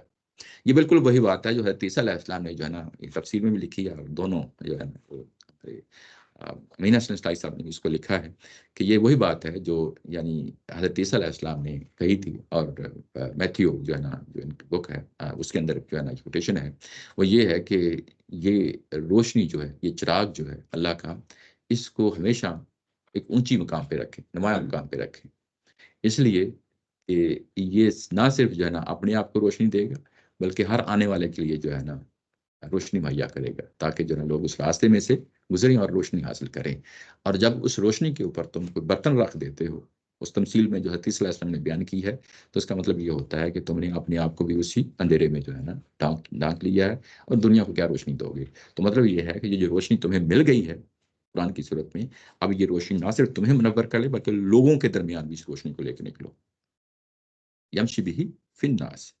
اور یہ پوری بات کر لی، اس کے بعد کہا ہے کہ کیا اس کی مثال اس جیسی ہو سکتی ہے، کما مثالہ فی الظلمات، ایک وہ شخص جو اندھیروں میں ڈوبا ہوا ہے، ظلمات اندھیروں میں ڈوبا ہوا ہے۔ یا میں نے کہا کہ اندھیرے کیا چیز ہیں، ظاہر ان کی سپرسٹیشنز ہیں، ان کی جو انوویشنز ہیں، ان کی ڈیزائرز ہیں، یہ ساری چیزیں مل کے ان کا مذہب بناتی ہیں، شرکیہ مذہب بناتی ہیں، اور وہ اس سے نکلنا نہیں چاہتے، یہ نکلنا نہیں چاہتے۔ یہ وہی ہدایت و ضلالت کا قانون ہے کہ انسان کا اگر اوڑھنا بچھونا جو چیز اس کی بن جاتی ہے، وہ اسی کے اندر جو ہے نا رہتا ہے۔ جب اس کے اندر رہتا ہے تو اس کو مزید کھولا ہے، کذالک زینا للکافرین ما کانوا یعملون، یعنی لیس بخارج منہا، کیونکہ اسے نکلنا نہیں چاہتا، تو فوری طور پہ پھر اس پر توسع کیا کہ اصل میں کیوں نہیں نکلنا چاہتا، اس لیے نکلنا نہیں چاہتا کہ یہ ان کافروں کے لیے، کیونکہ ان کے ساتھ ریلیٹ کرنا تھا۔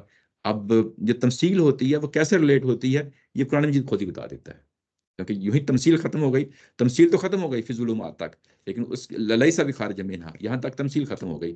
اب اس کو انسانوں کے ساتھ ریلیٹ کرنا تھا، تو کہا کذالک زین للکافرین ما کانوا یعملون، ایسے ہی ہم نے مزین کر کے، بیوٹیفائی کر کے چیزیں پہ، یعنی ان کے لیے بنا دی ہیں۔ کن کے لیے؟ ظاہر ہے کہ انہی مشرکین کے لیے، انہی کافروں کے لیے، اور جو کچھ وہ کرتے رہے ہیں، ما کانوا یعملون، جس چیز پہ وہ عمل پیرا رہے ہیں۔ کیا عمل پیرا رہے ہیں؟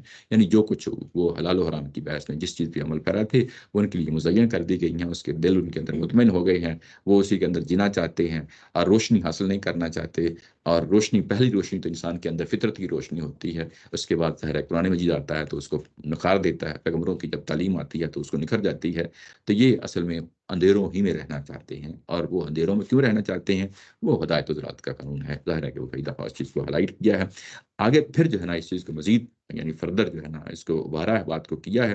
وَكَذَلِكَ جَعَلْنَا فِي كُلِّ قَرْيَةٍ اکابر مجرمیہا لیمکروا فیہا، اور ایسے ہی کذالک کا مطلب ہوتا ہے ایسے ہی، یعنی یہاں پہ دوسری دفعہ کذالک آ گیا ہے۔ یہ جو اس طریقے سے چیزیں آتی ہیں ہائی لائٹ کے قرآن مجید کرتا ہے، تو اس کو بھی پھر ظاہر ہے سمجھ لینا چاہیے کہ یہ کیا چیز ہے۔ پہلا جو کذالک آیا ہے اس کا بھی ایک نتیجہ ہے۔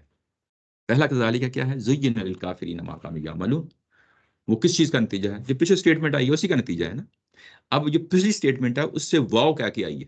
وَكَذَلِكَ، واو کا مطلب یہ ہے کہ یہ بھی اس کو بھی اسی کے ساتھ ریلیٹ کر دو، مطلب جو اوپر بات کہی ہے یہ بھی اسی کا نتیجہ ہے کہ ہم نے انہی بستیوں میں، جن بستی میں رسول آئے ہیں تو ان کے جو بڑے بڑے مجرم تھے نا، اکابر کا مطلب بڑے بڑے سردار، جو فائنینشلی بھی بڑے ہو سکتے ہیں، سیاسی طور پہ بھی، مقام اور مرتبے کے لحاظ سے بھی بڑے ہو سکتے ہیں، کیا ہاں چودھری کہہ لیں، بڑے کہہ لیں، جو مرضی کہہ لیں، سردار کہہ لیں، جو مرضی کہ اچھا، تو جو ان کے بڑے بڑے ہیں نا، وہ پھر جو ہے نا مجرم، یعنی ان کے اس کے بڑے بڑے مجرم کو ہم نے اسی طرح ڈھیل دی ہے۔ یہ لفظ ڈھیل دی ہے، یہ جعلنا کا معنی ہے۔ جعلنا کا جو لفظ ہے یہ اس کے اندر موجود ہے، یہ مہلت دینا، کہ ہم نے یعنی موقع دیا ہے، مہلت فراہم کی ہے۔ کن کو مہلت فراہم کی ہے؟ ان بڑے بڑے مجرموں کو رسولوں کے دور میں۔ کریا کا لفظ آ گیا ہے تو کریا کے لفظ ظاہر ہے کہ وہ رسول کے ساتھ مخصوص کر دیے دیتے ہیں کہ جن ظاہر ہے کہ کریا، جن شہروں میں، جن جو ہے نا ٹاؤنز میں رسول آئے ہیں، بستیوں میں رسول آئے ہیں، ان کے جو بڑے بڑے مجرم ہیں وہ ہم پھر ان کو مہلت دیتے ہیں۔ کس لیے مہلت دیتے ہیں؟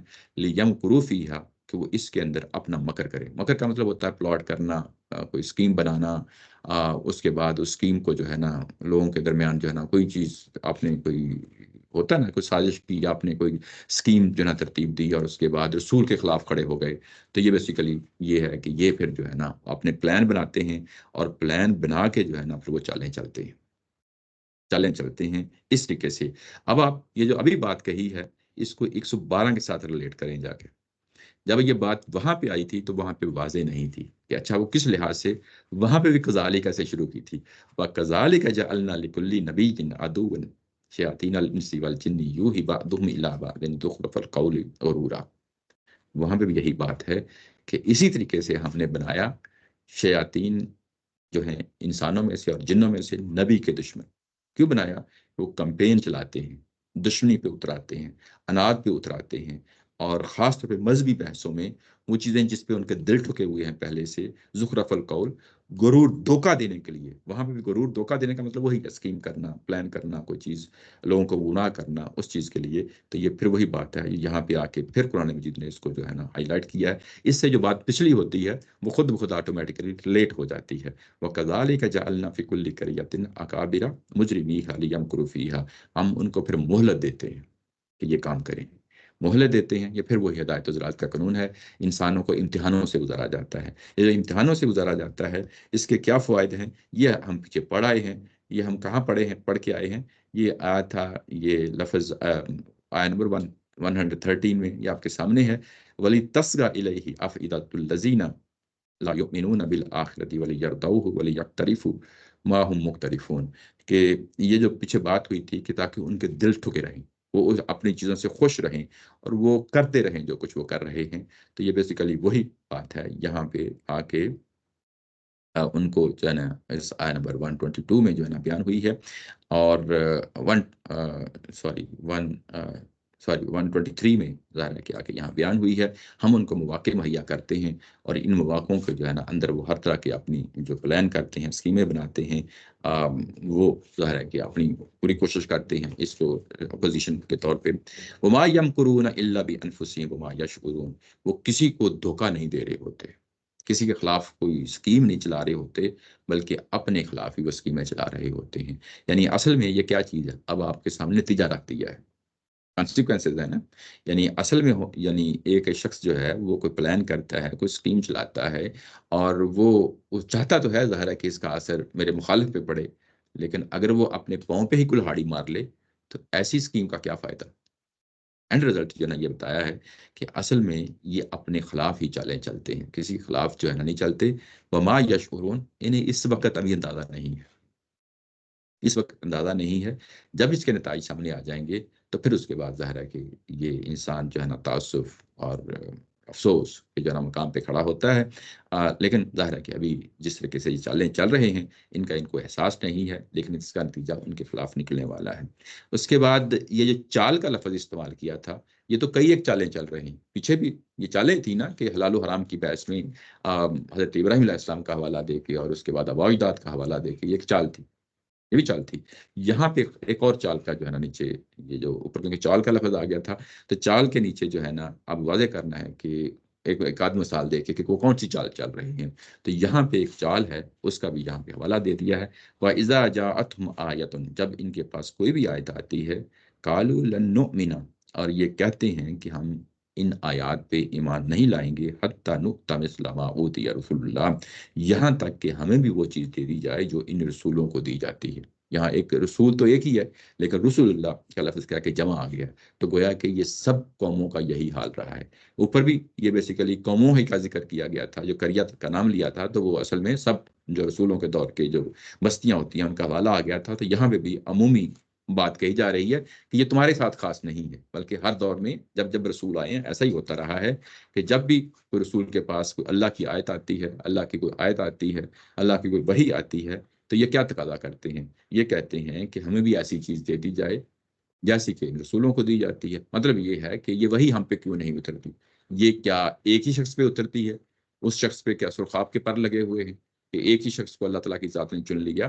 اس میں ایک اور پہلو بھی ہے جو قرآن مجید دوسری جگہوں پہ بھی بیان کرتا ہے، وہ یہ ہے کہ دیکھو ہم سردار ہیں، اللہ نے ہمیں ہر طرح کی نعمتیں دی ہیں، ہم جو ہے نا فائنینشلی اسٹرانگ ہیں، پولیٹیکلی اسٹرانگ ہیں، اور اگر کوئی ایسی نعمت ملنی تھی تو ہمیں ملنی تھی. اس کی وجہ یہ ہے کہ ہمیں پورا حق حاصل ہے، معاشرے کے اندر ہمارا ایک مقام ہے، یہ ہم سردار ہیں.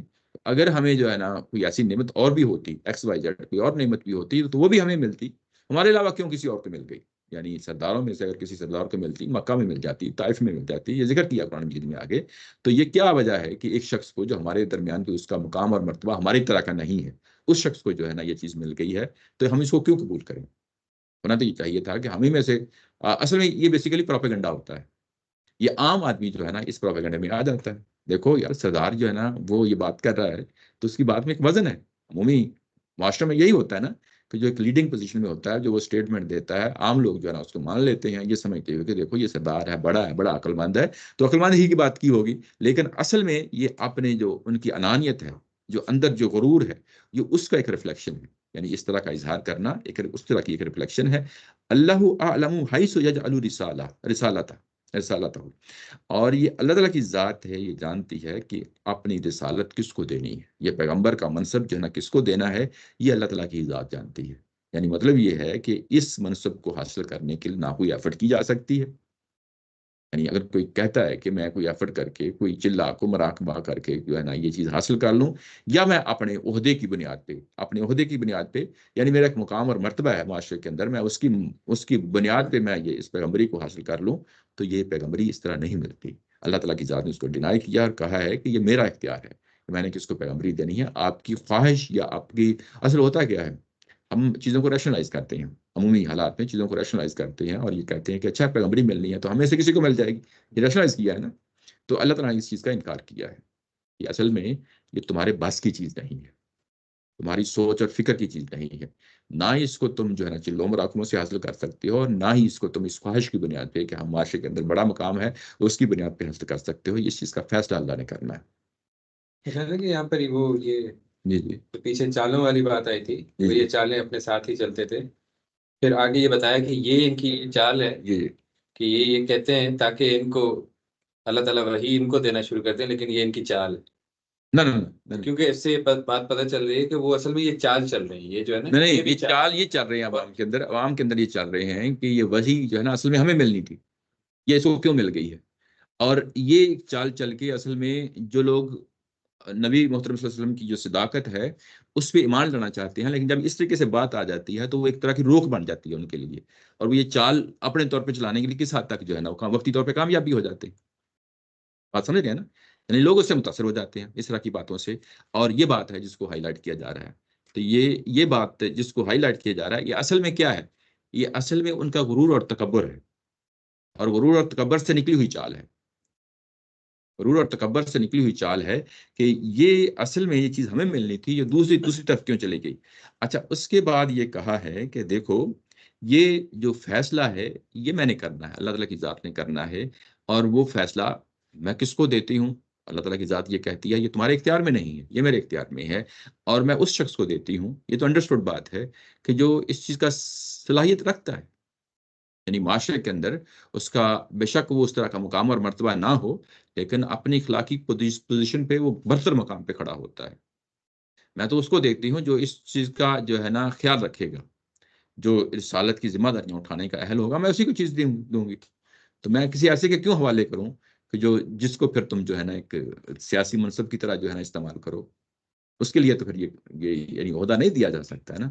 اور یہ تمہاری چال جو ہے یہ اصل میں یہ جس چیز کو نمایاں کیا جا رہا ہے یہ ان کا غرور ہے، اور اس کو ظاہر ہے کہ آگے بھی اس کو کھول دیا ہے، یہ کیا کہا گیا ہے کہ اصل میں پھر وہی بات آ جاتی ہے کہ میں نے دوسری جگہوں کا حوالہ دے دیا ہے کہ یہ ان کا غرور ہے جس کے بنیاد پہ یہ چیزیں جو ہے نا یہ اس کو اٹھاتے ہیں، اس موضوع کو لے کے آتے ہیں، یا سیصیب الذین اجرموا، اور اللہ کے ہاں یہ مجرم عنقریب اپنی مکاریوں کی پاداش میں ذلت سے اور سخت عذاب سے دوچار ہو جائیں گے۔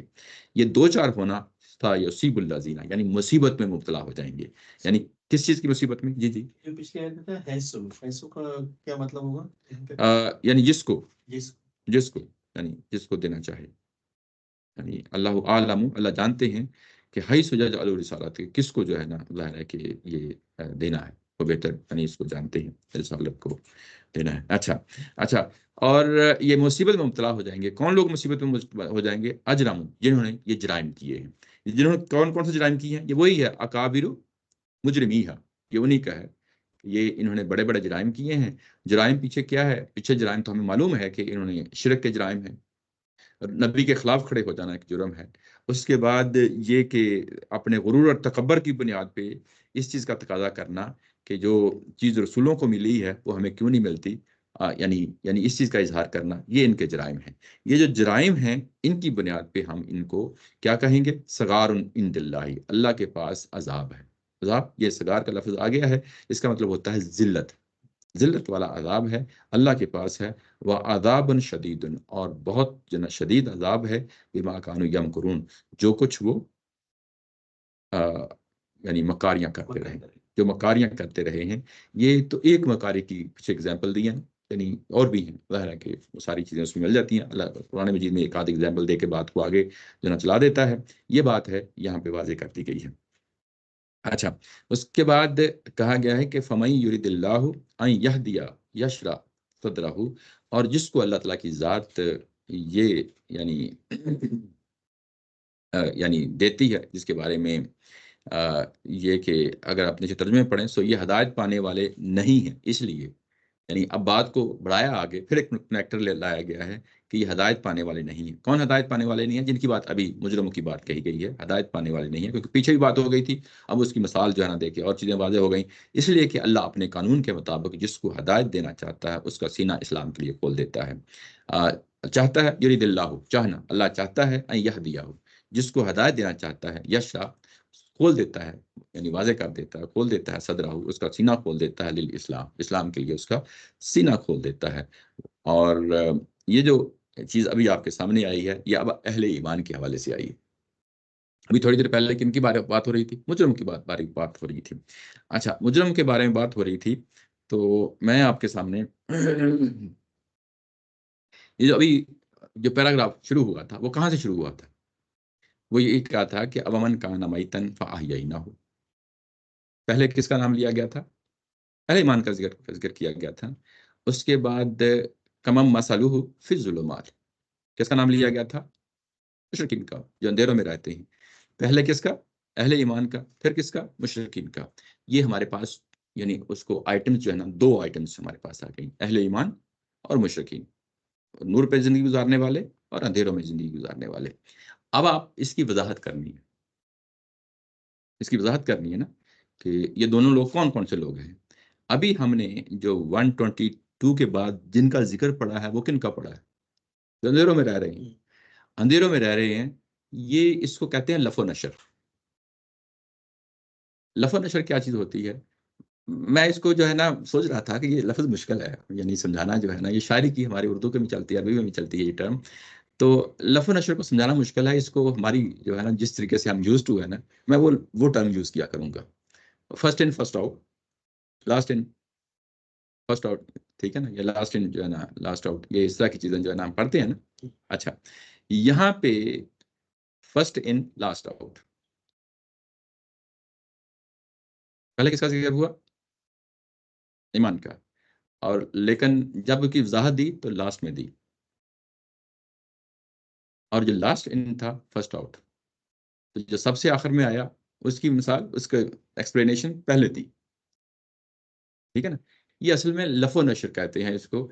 تھوڑا سا سم ٹائمز اس کو سمجھانا مشکل ہوتا ہے، کہ میں اس کو مثال دیتا ہوتا ہوں کہ مجھے کہے کوئی کہ دیکھو پاکستان کے جو ہے نا 4 صوبے ہیں، الفابیٹیکلی لکھ لو ان کو، بلوچستان، ٹھیک ہے، پنجاب، اور اس کے بعد کے پی کی، اور سوری سندھ اور کے پی کے، یعنی اس میں اس طرح کر لیں۔ تو یہ 4 جو ہے نا آپ نے الفابیٹیکلی کر لیے، لیکن جب آپ کو کہا جائے کہ اب آپ آگے ایکسپلینیشن دیں، اس کو ڈیٹیل دیں، تو آپ کیا کریں؟ آپ کریں کہ آپ پہلے جو ہے نا سندھ کو لے لیں، سوری کے پی کے، پہلے کے پی کو لے لیں، ٹھیک، پہلے آپ کے پی کو لے لیں، اور اس کے بعد پھر سندھ کو، پھر پنجاب کو، پھر بلوچستان کو۔ تو یہ الٹی ترتیب ہو گئی۔ ایک طریقہ یہ ہے کہ الفابیٹیکلی جس طریقے سے آپ نے اوپر بلٹس پوائنٹس بنائے ہیں نا، جس طرح اوپر آپ نے لکھا، جو چیز پہلے تھی پہلے اس کو ڈیٹیل دی، پھر دوسرے کی دی، پھر تیسرے کی دی، پھر چوتھے کی دی، تو یہ جو لف و نشر، یہ بھی لف و نشر ہے۔ اس لف و نشر کہتے ہیں ترتیب کے ساتھ، اور جو ترتیب کے ساتھ نہیں ہوتا تو اس کو ہم کہتے ہیں کہ یہ ترتیب والا الٹا، یعنی لف و نشر ہی ہے لیکن الٹی ترتیب کے ساتھ ہے۔ تو یہ لٹریچر میں چیزیں چل رہی ہوتی ہیں، یہ بڑی پیچیدگی ہوتی ہے بات کو سمجھانے میں، لیکن یہ قرآن مجید بھی اس کو استعمال کرتا ہے، یعنی یہ جو ٹول ہے، ڈیوائس ہے، لٹریری ڈیوائس، یہ قرآن مجید بھی اس کو استعمال کرتا ہے۔ اور جب استعمال کرتا ہے تو وہاں پہ بڑی نظر رکھنی پڑتی ہے کہ اچھا یہ بات ترتیب کے ساتھ، تو قرآن نے ترتیب کے ساتھ بات کہی تھی لیکن بعد میں الٹی کر دی، تو یہ لف و نشر کا وہ پہلو ہوتا ہے۔ اب کیونکہ اوپر جو ہے وہ تھا ترتیب میں ذکر تھا اہل ایمان کا، اور تھا اس کے بعد جو اندھیرے میں پڑے ہیں، جن کو اندھیرے میں پڑے ہیں ان کو پہلے ذکر کر دیا، اور اب جو ہے وہ اہل ایمان کا ذکر ہوگا دوبارہ سے. جب اہل ایمان کا ذکر ہوگا تو وہ چیز پھر وہ سمجھ میں آ جائے گی کہ اچھا یہ جو چیز ہے یہ بات کہی گئی ہے کہ جس کو اللہ تعالیٰ کی ذات چاہتی ہے، ہدایت دینا چاہتی ہے، اس کا سینہ کھول دیتی ہے. یہ اب کس کے بارے میں بات ہو رہی ہے؟ یہ وہی بات ہے وَمَنْ كَانَ مَيْتًا فَأَحْيَيْنَاهُ. یہ وہی بات ہے، یعنی اس کو اب کھولا ہے. یہ جو نظم ہوتا ہے نا بڑا پیارا اور خوبصورت ہوتا ہے. یعنی اس کو قرآن مجید خود کھول دیتا ہے، آپ کو ایسے باندھ کے رکھتا ہے نا، آپ اسے باہر نہیں نکل سکتے. یعنی یوں ہی آپ باہر نکلیں گے تو پھر چیزوں کو جو ہے نا سمیٹنا مشکل ہو جاتا ہے. یہ قرآن خود اس چیز کو ایکسپلین کر دیتا ہے کہ اچھا یہ بات یوں ہے کہ میں نے جو بات کہی تھی نا وَمَنْ كَانَ مَيْتًا فَأَحْيَيْنَاهُ، تو ہم اس کو جو ہے نا زندگی دیتے ہیں. فَأَحْيَيْنَاهُ، ہم اس کو زندگی دیتے ہیں. اور اسی چیز کو یہاں پہ کھولا ہے کہ دیکھو جس کو اللہ تعالیٰ کی ذات چاہتی ہے، ہدایت دینا چاہتی ہے، اس کا سینہ کھول دیتی ہے. یہ بھی اللہ تعالیٰ کی طرف جو ہے منسوب ہے، یعنی اللہ تعالیٰ اپنی طرف ایٹریبیوٹ کر رہے ہیں نا. اس کا سینہ کھول دیتی ہے اسلام، اسلام کے لیے سینہ کھول دیتی ہے. اور وَمَن يُرِدْ أَن يُضِلَّهُ يَجْعَلْ صَدْرَهُ ضَيِّقًا حَرَجًا كَأَنَّمَا يَصَّعَّدُ فِي السَّمَاءِ. اور جس کو جو ہے نا گمراہ کرنا چاہتی ہے، جس کو چاہتی ہے کہ وہ گمراہ ہو، وہ اس کو گمراہ کر دیتی ہے اور اس کا سینہ تنگ کر دیتی ہے. اور سینہ تنگ کر دیتی ہے، اور اس کے بعد وہ ایسے ہوتا ہے جیسا کہ جو ہے نا بلندیوں پہ چڑھ رہا ہو اور اس کا سانس پھولا ہوا ہو.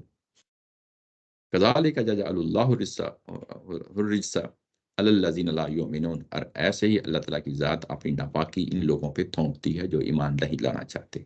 یہ ہدایت و ذرات کا قانون ہے، بڑے واضح طریقے سے جو ہے نا اس کو بیان کر دیا گیا ہے. اچھا اس میں اگر آپ دیکھیں کہ اس کا سینہ کھول دیتی ہے، اس کا سینہ کھول جاتا ہے. اس کے بعد اس کے بالکل ایک مقابل میں، کیونکہ پھر وہی بات آ گئی یہاں پہ پھر جو ہے نا ایک تمثیل کے رنگ میں چیز پیش کی جا رہی ہے. اوپر بھی تمثیل ہی تھی، یہ بھی تمثیل ہے، تمثیل کو تمثیل سے ہی کھولا ہے. یہ اس کا یعنی بلاغت کا پہلو ہے کہ لٹریری جو ہے نا ایک اس کا اونچا ایلوکوینس جو ہے نا چیزوں کو بیان کرنے کا، یعنی تمثیل کے بعد تمثیل سے ہی اس کو کھولا ہے، یعنی سینہ کھول دینا. یہ سینہ جو ہے یہ پھر جو ہے نا ایک محاورہ ہے، ایڈیومیٹک ایکسپریشن ہے. اور ایسے ہی آگے جب یہ کہا ہے کہ یجعل صدرہ ضیقا، اس کا سینہ تنگ کر دیتی ہے، یہ کوئی بڑا مخالف ہے. یعنی ایک سینہ کھل جانا اور ایک طرف سینہ کا ٹائٹ ہو جانا، ایسے ہی ہے نا، یعنی تنگ ہو جانا. اب یہ دونوں محاورے ہیں، دونوں محاوروں ہی کی صورت میں ہم اس کو دیکھتے ہیں. جب سینہ کھل جاتا ہے تو کیا ہو جاتا ہے؟ آپ کو اطمینان حاصل ہو جاتا ہے، آپ کا دل ٹھک جاتا ہے، آپ کو ایشورنس مل جاتی ہے، آپ اس مقام پہ کھڑے ہو جاتے ہیں کہ پھر اس کے بعد کوئی ڈاؤٹ نہیں رہتا، ہیزیٹیشن ختم ہو جاتی ہے. آپ سمجھ رہے ہیں نا؟ یعنی اسلام کے لیے جب سینہ کھل جاتا ہے تو اس کا مطلب یہ ہے کہ اب اسلام اس کے دل میں جگہ پا گیا ہے، مضبوط ہو گیا ہے، اس کو اطمینان حاصل ہو گیا ہے، اس پہ جو ہے نا اس کے جو دلائل ہیں اس پہ جو ہے نا دل ٹھک گیا ہے. تو دل ٹھک گیا ہے، یہی سینہ کھلنا ہوتا ہے، یہی سینہ کھلنا ہوتا ہے. اور جب یعنی یہ بات آتی ہے کہ اسلام یہ چیز ہے اور وہ انسان کی عین فطرت کے مطابق ہے، اس کے دلائل سامنے آتے ہیں، تو دلائل کے مقابلے میں ایک اور چیز کھڑی ہو جائے، انسان کا تعصب جو ہے نا کھڑا ہو جائے، انسان کے آباء و اجداد جو ہے نا وہ کھڑے ہو جائیں، انسان کے رسوم و رواج کھڑے ہو جائیں، تو یہ کیا چیز ہے؟ یہ انسان کے اندر سینہ بھینچ دیتی ہے کہ وہ اس چیز کو قبول کرنے کے لیے تیار نہیں ہوتا جو خالصتاً جو ہے نا وہ عقل پہ مبنی چیزیں ہوتی ہیں، علم پہ مبنی چیزیں ہوتی ہیں. انسان کی فطرت جب اس پہ غور و فکر کرتی ہے تو وہ اس کو آگے بڑھ کے قبول کر لیتی ہے. جو علم پہ مبنی چیزیں ہیں جب انسان ان کو قبول کرنے کے لیے تیار نہیں ہوتا تو اس کا سینہ بھینچ جاتا ہے. وہ اس کو ایسے لگتا ہے کہ میرے آباء و اجداد، تکلیف ہوتی ہے نا، میرے آباء و اجداد، میرا دین، میرا مذہب، اس کو کوئی باہر سے آگے کوئی چیلنج کرے اور اس چیلنج کو میں قبول کر لوں، اس کا مطلب یہ ہے کہ آپ نے علمی مقام پہ نہیں کھڑے ہوئے. انسان کا شرف یہی ہے کہ وہ ہر آنے والی بات کو جو بھی سامنے آتی ہے اس کو دلیل کی بنیاد پر ریجیکٹ کرے، نہ کہ جو ہے نا اپنے ماضی کے یا اپنے جو تعصبات کی بنیاد پہ چیزوں کو ریجیکٹ کرے. یہ جو چیزیں تعصبات ہیں جی جی اور یہ جو چیز ہے کہ علم ہے، جی جی یہ انسان کے اندر جہاں پیدا ہو رہی ہوتی ہے وہ تو ایک ہی جگہ ہوتی ہے، ایک ہی جگہ ہوتی ہے، اس کو الگ الگ کرنا بڑا مشکل ہے. مشکل کام ہے. کہ یہ جو ہے نا یہ کوئی الگ چیز ہے، اور وہ کیونکہ اتنی گھچ پچ ہوتی ہے ہاں، کہ آپ کو لگ رہا ہوتا ہے کہ یہ بھی علم ہی ہے وہ بھی علم ہی ہے. ایسے ہی بڑا مشکل ہو جاتا ہاں، کیونکہ وہ الگ الگ جگہ ہی نہیں ہے کہ ہم جن کو کہیں گے اچھا یہ وہاں پیدا ہو رہی ہے تو ٹھیک ہے بڑے آرام سے ہم اس کو الگ کر دیں. ہے. ایسے ہی ڈیلی لائف یہ ڈیلی لائف میں یہ ضروری نہیں ہوتا کہ ہم اس کو صرف مشرکین کے ساتھ اٹیچ کریں، یہ ہمارے اندر بھی ہو رہا ہوتا ہے، مسلمانوں کے اندر بھی، عام مسلمانوں کے اندر یہ جو فرقہ واریت ہے یہ کیا چیز ہے؟ یہ اصل اپنے تعصبات پہ جمے رہنے کا نام۔ اگر آپ کے سامنے کوئی چیز آئی ہے، آپ کہتے ہیں کہ کوئی مسئلہ نہیں، ہم دلیل کی بنیاد پہ دیکھ لیں گے اور اس کو قابل قبول چیز ہوئی تو قبول کر لیں گے، اگر اس کے اندر کوئی مضبوط چیز ہوئی ظاہر ہے قرآن و سنت کے مطابق ہوگی تو ہم اس کو اختیار کر لیں گے۔ لیکن اگر کوئی چیز ایسی آتی ہے کہ جو صرف محض بزرگوں کے قول ہیں تو پھر ہم بزرگ پہ نہیں کھڑے ہونا۔ ہمارے ہاں کرتے کیا ہے، نہیں بزرگوں کی بات ہے اور بزرگ کا جب نام لے دیتے ہیں تو ایک دہشت پیدا ہو جاتی ہے۔ اور بھائی دہشت اللہ کے کلام پہ ہونی چاہیے، بزرگ کے کلام پہ نہیں ہونی چاہیے، بزرگ کی رائے پہ نہیں ہونی چاہیے۔ دہشت تو اللہ کی جو ہے نا اس پہ آپ کی سوچ اور فکر جو ہے نا اس پہ آگ لگ جانی چاہیے کہ میں کس مقام پہ کھڑا ہوں۔ میری بات سمجھ رہی ہے نا؟ اور میرے بزرگ کس مقام پہ کھڑے ہیں، ٹھیک ہے میرے بزرگ جنہیں بات کہی ہوگی سارا آنکھوں پہ اس کی عزت کرتے ہیں، احترام کرتے ہیں، لیکن میں قابل اس کو قبول کرنے کے لیے تیار نہیں ہوں۔ میں اس کے مقابلے میں جو چیز مجھے سمجھ آ گئی ہے قرآن مجید سے میں اس کو اختیار کروں گا۔ یہ بڑی امپورٹنٹ چیز ہے کہ آپ کا سینہ تنگ نہیں ہونا چاہیے۔ یہ تنگ ہونے کا مطلب ہے تعصبات، اباء و اطاعت، یہ آپ کی وہ انوویشنز، وہ جو ہے نا اوہام جو آپ کے دل کے اندر جگہ بنا چکے ہیں، اور اب کوئی چیز آتی ہے تو آپ اس کے لیے سننے کے لیے تیار نہیں ہوتے، تو یہ سینہ تنگی ہوتا ہے۔ اچھا اس کے بعد یہ دونوں ایکسپریشن آگے، اس کا سینہ کھل جاتا ہے اور سینہ تنگ ہو جاتا ہے، دونوں محاورے ہیں۔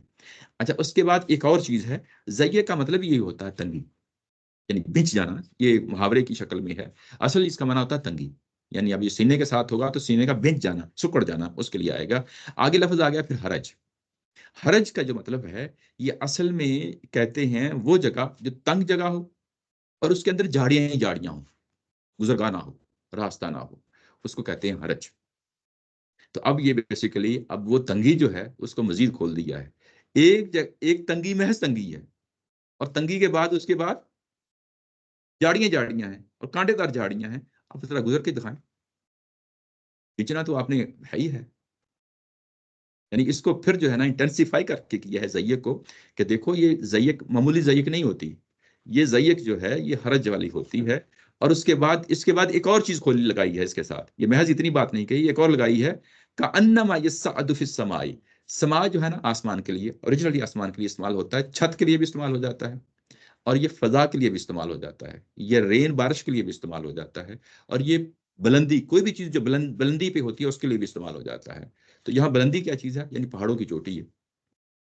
اب یہاں پہ اب چوٹی پہ چڑھ رہے ہیں، بلندی پہ چڑھ رہے ہیں، بلندی پہ چڑھتے ہوئے جو راستہ ہے ایک تو تنگ راستہ ہے، اور اس کے بعد جھاڑیاں ہیں، اور اس کے بعد جب آپ زور لگاتے ہیں اور چڑھنا بھی آپ نے جو ہے نا بلندی پہ ہے تو سانس تو پھول جاتا ہے، سانس تو پھول جاتا ہے، ہر طرف رکاوٹیں ہیں، یہ رکاوٹیں میں نے کہا تھا سبات کی رکاوٹیں ہیں، تو پھر نہیں چڑھا جا سکتا، نہیں چڑھا جا سکتا۔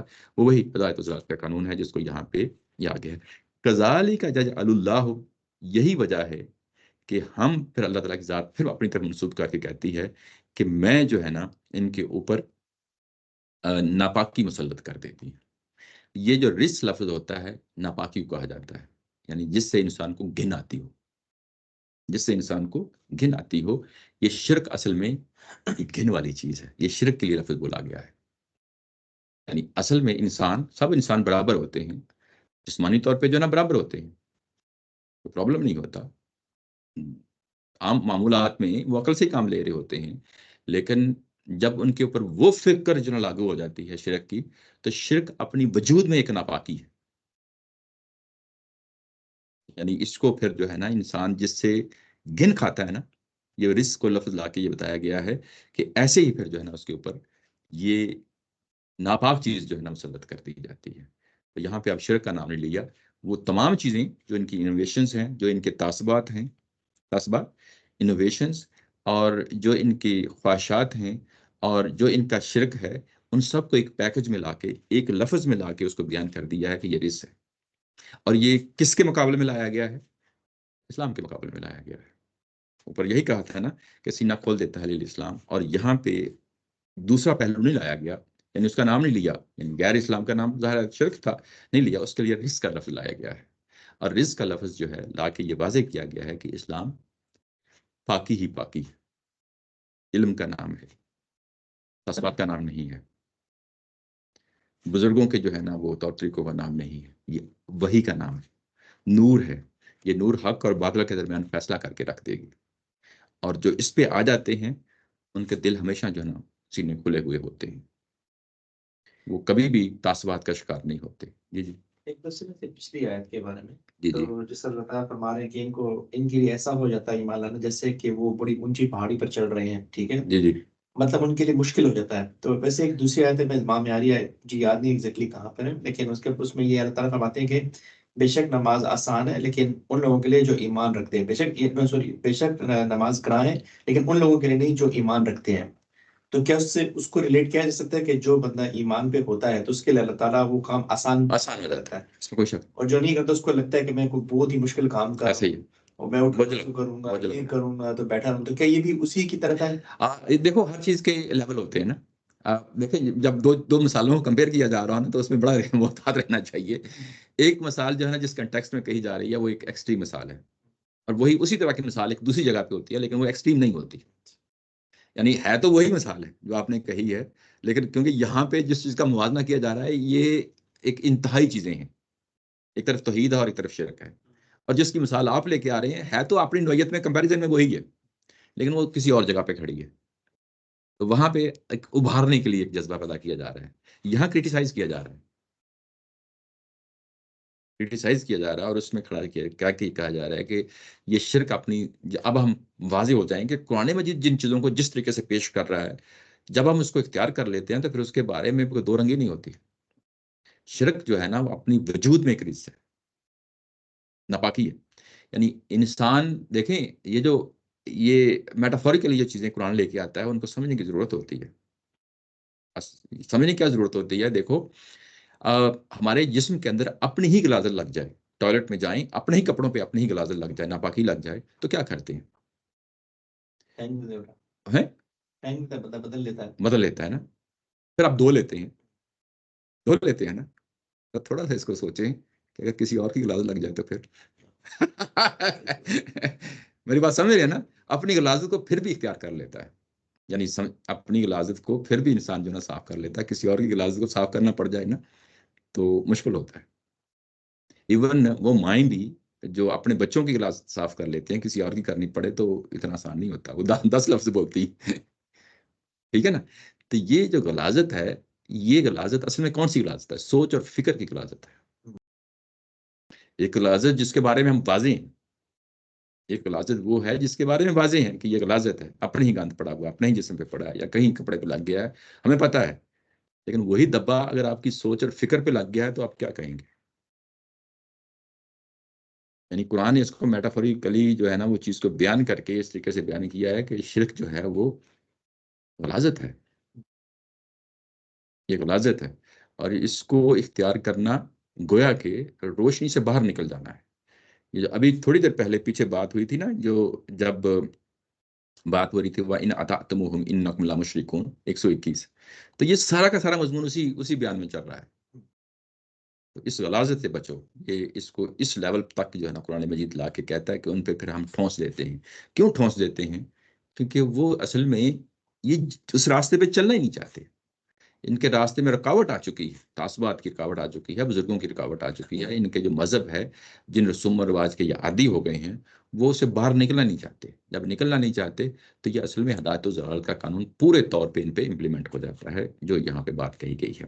یہ اس کے ساتھ مطلب جیسے آپ شروع میں بتا رہے تھے کہ ایک ہوتا ہے اللہ تعالیٰ کے ساتھ وحدانیت میں شرک کرنا، پھر ان کی صفات میں شرک کرنا، حقوق میں شرک کرنا، حقوق میں شرک کرنا، تو مطلب اس میں ہر قسم کا شرک ہے۔ ہر طرح جیسے ہمارے ہاں لوگ جاتے ہیں اور کہتے ہیں فلانا ایک مزار پہ چلے جو ٹی بی کا علاج کرتے ہیں، فلانا ایک مزار پہ چلے جو ایسے ہی یرغان وہی شرک ہوتا ہے، وہی یہ شرک سب وہی چیزیں بیسیکلی۔ ساری چیزیں انسان کو اس معاملے میں تینوں پہلو اللہ کی ذات میں شرک، اللہ کی صفات میں شرک، اللہ کے حقوق میں شرک، اس میں ایک واضح مقام پہ کھڑا ہونا چاہیے، اور یہ انسان کا دل فوری طور پہ بتا دیتا ہے کہ میں کیا کرنے لگا ہوں، بتا دیتا ہے، یہ ایسی چیزیں نہیں ہوتی کہ انسان واضح نہیں ہوتا، بتا دیتا ہے کہ یہ میں کیا کرنے لگا ہوں۔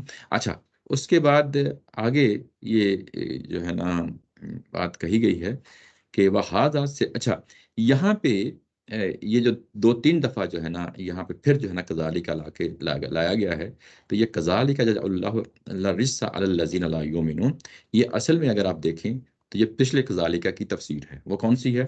کذالک زین للکافرین ما کانوا یعملون، یہاں پہ ان پیراگرافس میں کذالک کا کافی آ رہا ہے، تو وہ آپس میں چیزیں ریلیٹ ہو رہی ہیں.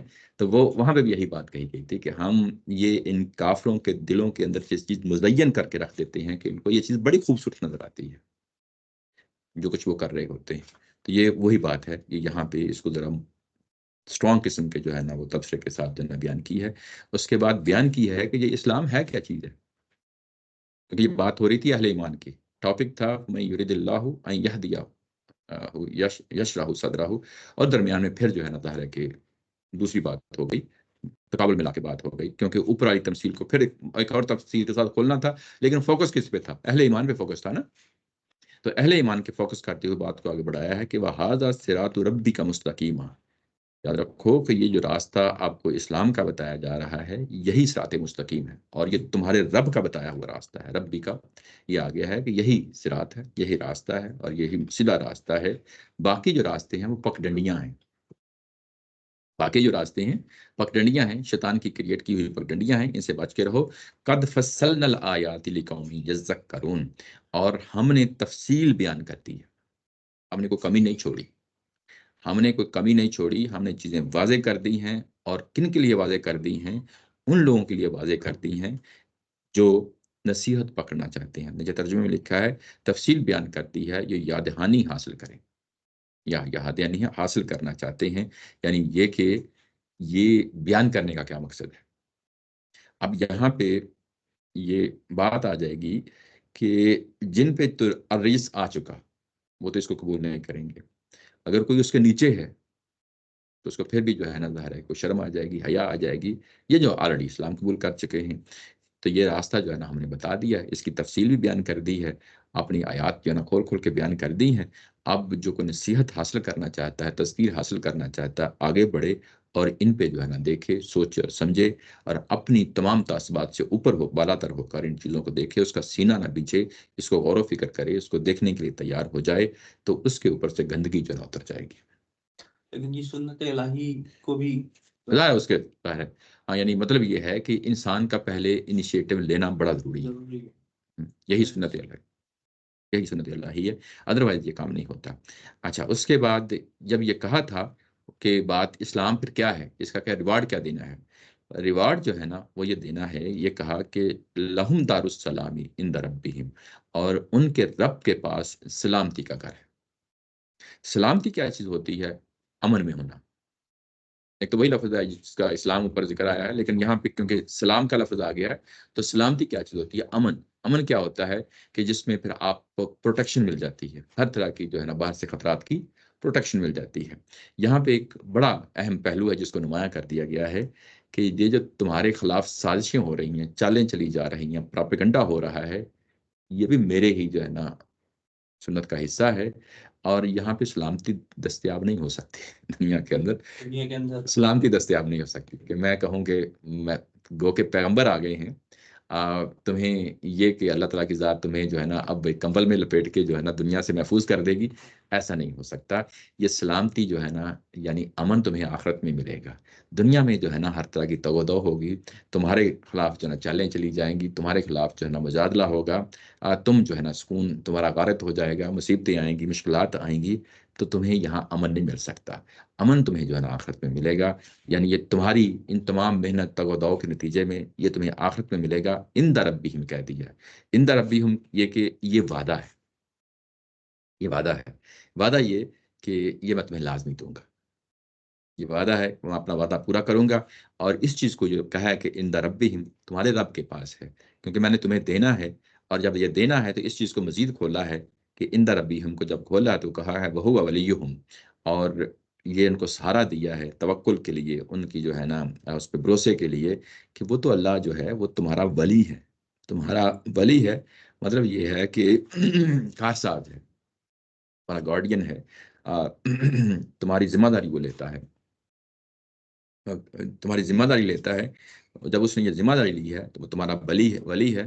بما کانوا یعملون، جو کچھ وہ تم کرتے رہے ہو، یعنی تم نے ایک نور کو اختیار کیا، ایک روشنی کو اختیار کیا، جو کچھ بھی تم کرتے رہے ہو، اور وہ اللہ جو ہے وہ تمہارا کارساز ہے، تمہارا نگہبان ہے، تمہارا گارڈین ہے، وہ تمہارے ہر طریقے سے پروٹیکٹ کرے گا.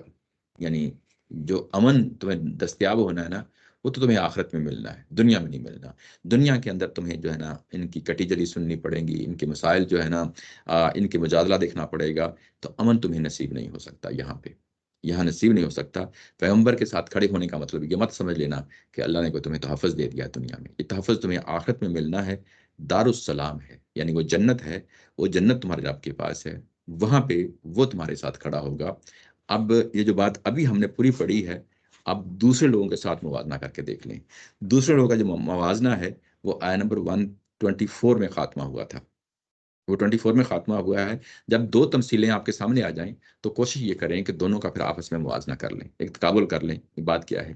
یہ جو اوپر کہا تھا سیصیب الذین اجرموا صغار عند اللہ وعذاب شدید، ان کے لیے ذلت ہے، کن کے لیے؟ یعنی مشرکین کے لیے ذلت ہے اور ایک عذاب شدید ہے۔ جب ہم اس کا موازنہ کرتے ہیں دوسری تمثیل کے اندر تو ہمیں پتہ چلتا ہے کہ لہم دار السلام عند ربہم، وہاں تھا بما کانوا یمکرون، یعنی ان کی زندگی کا اوڑھنا بچھونا یہ اب کیا ہو گیا ہے؟ چلنا ہے۔ اور یہاں پہ ان کے لیے کہا بما کانوا یعملون، یعنی تم روشنی لے کے چلو گے نا دوسروں کے درمیان، خود بھی اپنے آپ کو بھی منور کرو گے، دوسروں کو بھی منور کرو گے، اور پھر ہم جو ہے نا تمہیں اس کے نتیجے میں ظاہر ہے کہ اپنی ولایت تمہیں اپنی جو نا کمپینین شپ جو نا دیں گے، تو یہ کمپینین شپ جو ہے نا اللہ تعالیٰ کی ذات کو ظاہر ہے قیامت والے دن یعنی وہ دستیاب ہوگی۔ اس کے بعد یہ کہا کہ یہ جو ان کے پاس چیز ہوتی ہے اسلام کے مقابلے میں رزق جو نہ لایا گیا، یہ چیز ہم نے دیکھ لی، کمپیریزن کر کے دیکھ لی۔ اس کے بعد دل کا جو ہے نا کھلنا اور دل کا گھٹنا، یہ بھی ہم نے موازنہ کر کے دیکھ لیا۔ پیچھے اور جو چیز ہے یہ کہ یہ ایسے ہی مطلب ظاہر ہے کہ یہی چیزیں ہیں جو ہم نے یعنی دیکھ لی ہیں۔ آگے میرا خیال ہے اب ابھی ہے آج اتنا ہی ہے۔ ٹھیک ہے۔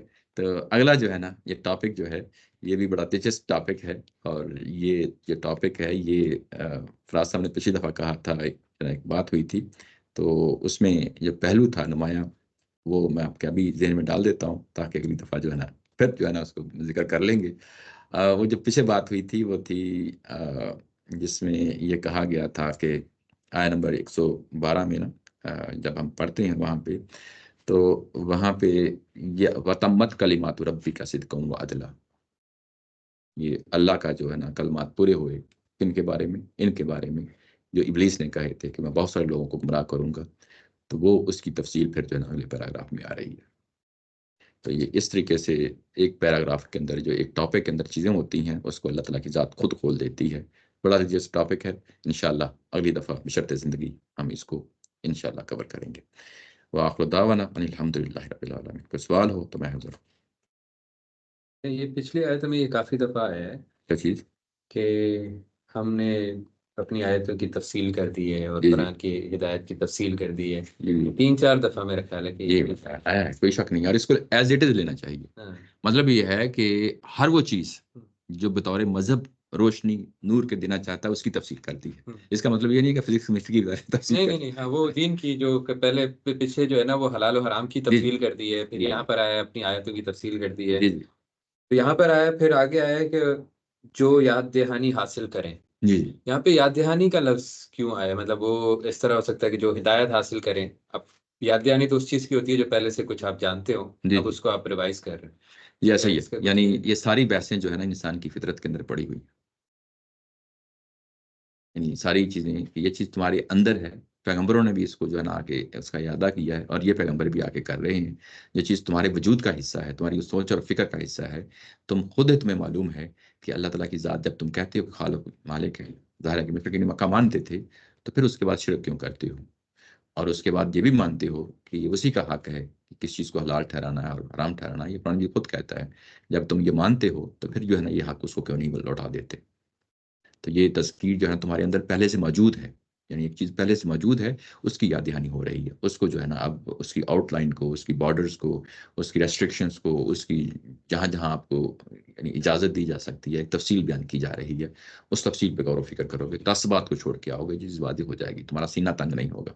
یہ بات یہ جو حلال و حرام کی بحث ہے اس میں تو یہ کہا جا رہا ہے کہ اللہ کا نام لو، جی جی ٹھیک ہے، تو پہلے جو لوگ اصل میں جو دین تھا وہاں پر اللہ کا نام لیا جاتا تھا، اور تم لوگ اس کو چھوڑ بیٹھے ہو، تو اللہ کا نام لو اس کو ذبح کرنے سے پہلے. ٹھیک یہ آگے چل کے ایسے محسوس ہوتا ہے کہ وہ اس کو ضروری نہیں سمجھتے تھے، کچھ لیکن- شعور تھا.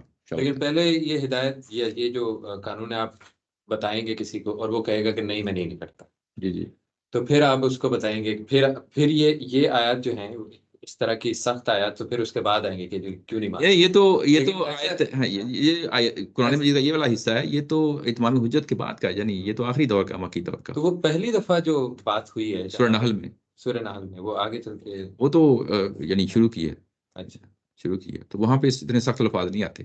کیونکہ ایسا لگ رہا ہے کہ پہلے ان کو بولا گیا ہے کہ آپ اللہ کا نام لیں اور وہ کہہ رہے ہیں کہ ہم نہیں لے رہے، تو پھر کیا آیات آئیں گے ایسا لگ رہا ہے، پھر جو ہے نا اس طرح سخت اور عذاب کی وجہ سے اور اس طرح یہ بہت سارے ایسے پہلو ہیں جو کسی لاسٹ سٹیج پہ آ کے جو ہے ڈسکس ہوتے ہیں قرآن مجید. ایسا نہیں ہے کہ اس کو پہلے سٹیج پہ ڈسکس کر لیتا ہے. ایون مسلمانوں کے اندر بہت ساری چیزیں ہیں. یہ وضو کی ترتیب کا جو مسئلہ تھا قرآن مجید نے سورہ مائدہ میں آخری سال کی سورہ میں آ کے اس کو ایڈ کیا. تو بندہ سوچتا ہے کہ اچھا پچھلے 23 سال میں جو ہے نا وضو ترتیب نہیں کر رہے تھے، تو اس کا مطلب یہ ہے کہ ہو سکتا ہے بعض لوگ کر رہے ہوں، بعض لوگ نہیں کر رہے ہوں، یا اس پہ اتنا شعور یعنی وہ زور نہیں دیا جاتا رہا ہو. لیکن وہاں پہ آ کے اس چیز کو کھول دیا کہ ترتیب یہی رکھی جائے گی جو سورہ مائدہ میں بیان کر دی گئی ہے. تو یہ چیزیں کیونکہ سنت کی چیز ہے تو وہ تو سامنے عمل دیکھ رہے ہیں. جی جی لیکن یہ تو اللہ تعالیٰ کہہ رہا ہے کہ اس طرح کی چیزیں تو قرآن مجید ہدایت یہیں سے آ رہی ہے، یہیں سے آ رہی ہے. تو جب یہاں سے آ رہی ہے تو اس کا مطلب ہے قرآن میں پہلے یہ چیز آنی چاہیے کہ ہاں بھائی یہ پہلی دفعہ آپ بتا رہے ہیں. ہاں اب تو وہ آ چکی ہے، اس سے پہلے آ چکی ہے سورہ سورہ نحل میں. جیسے میں نے کہا نا کہ سورہ نحل سے پہلے جو ہے نا اس پہ پہنچیں گے تو ہم اس کو دیکھ لیں گے. ان آیات کے لیے سورہ بقرہ کی آیت کا حوالہ نہیں دیا جا سکتا. نہیں، وہ تو مدنی سورہ ہے نا، تو یہ مکی سورہ ہے. تو مطلب یہ ہے کہ مکی سورہ میں یہ چیز واضح کر دی گئی ہے. یہ تو نحل جو مجھے پتا ہو سکتا اور جگہ پہ بھی ہو، اور جگہ پہ بھی ہو، اس چیز کا پورا امکان ہے. کوئی اور چیز؟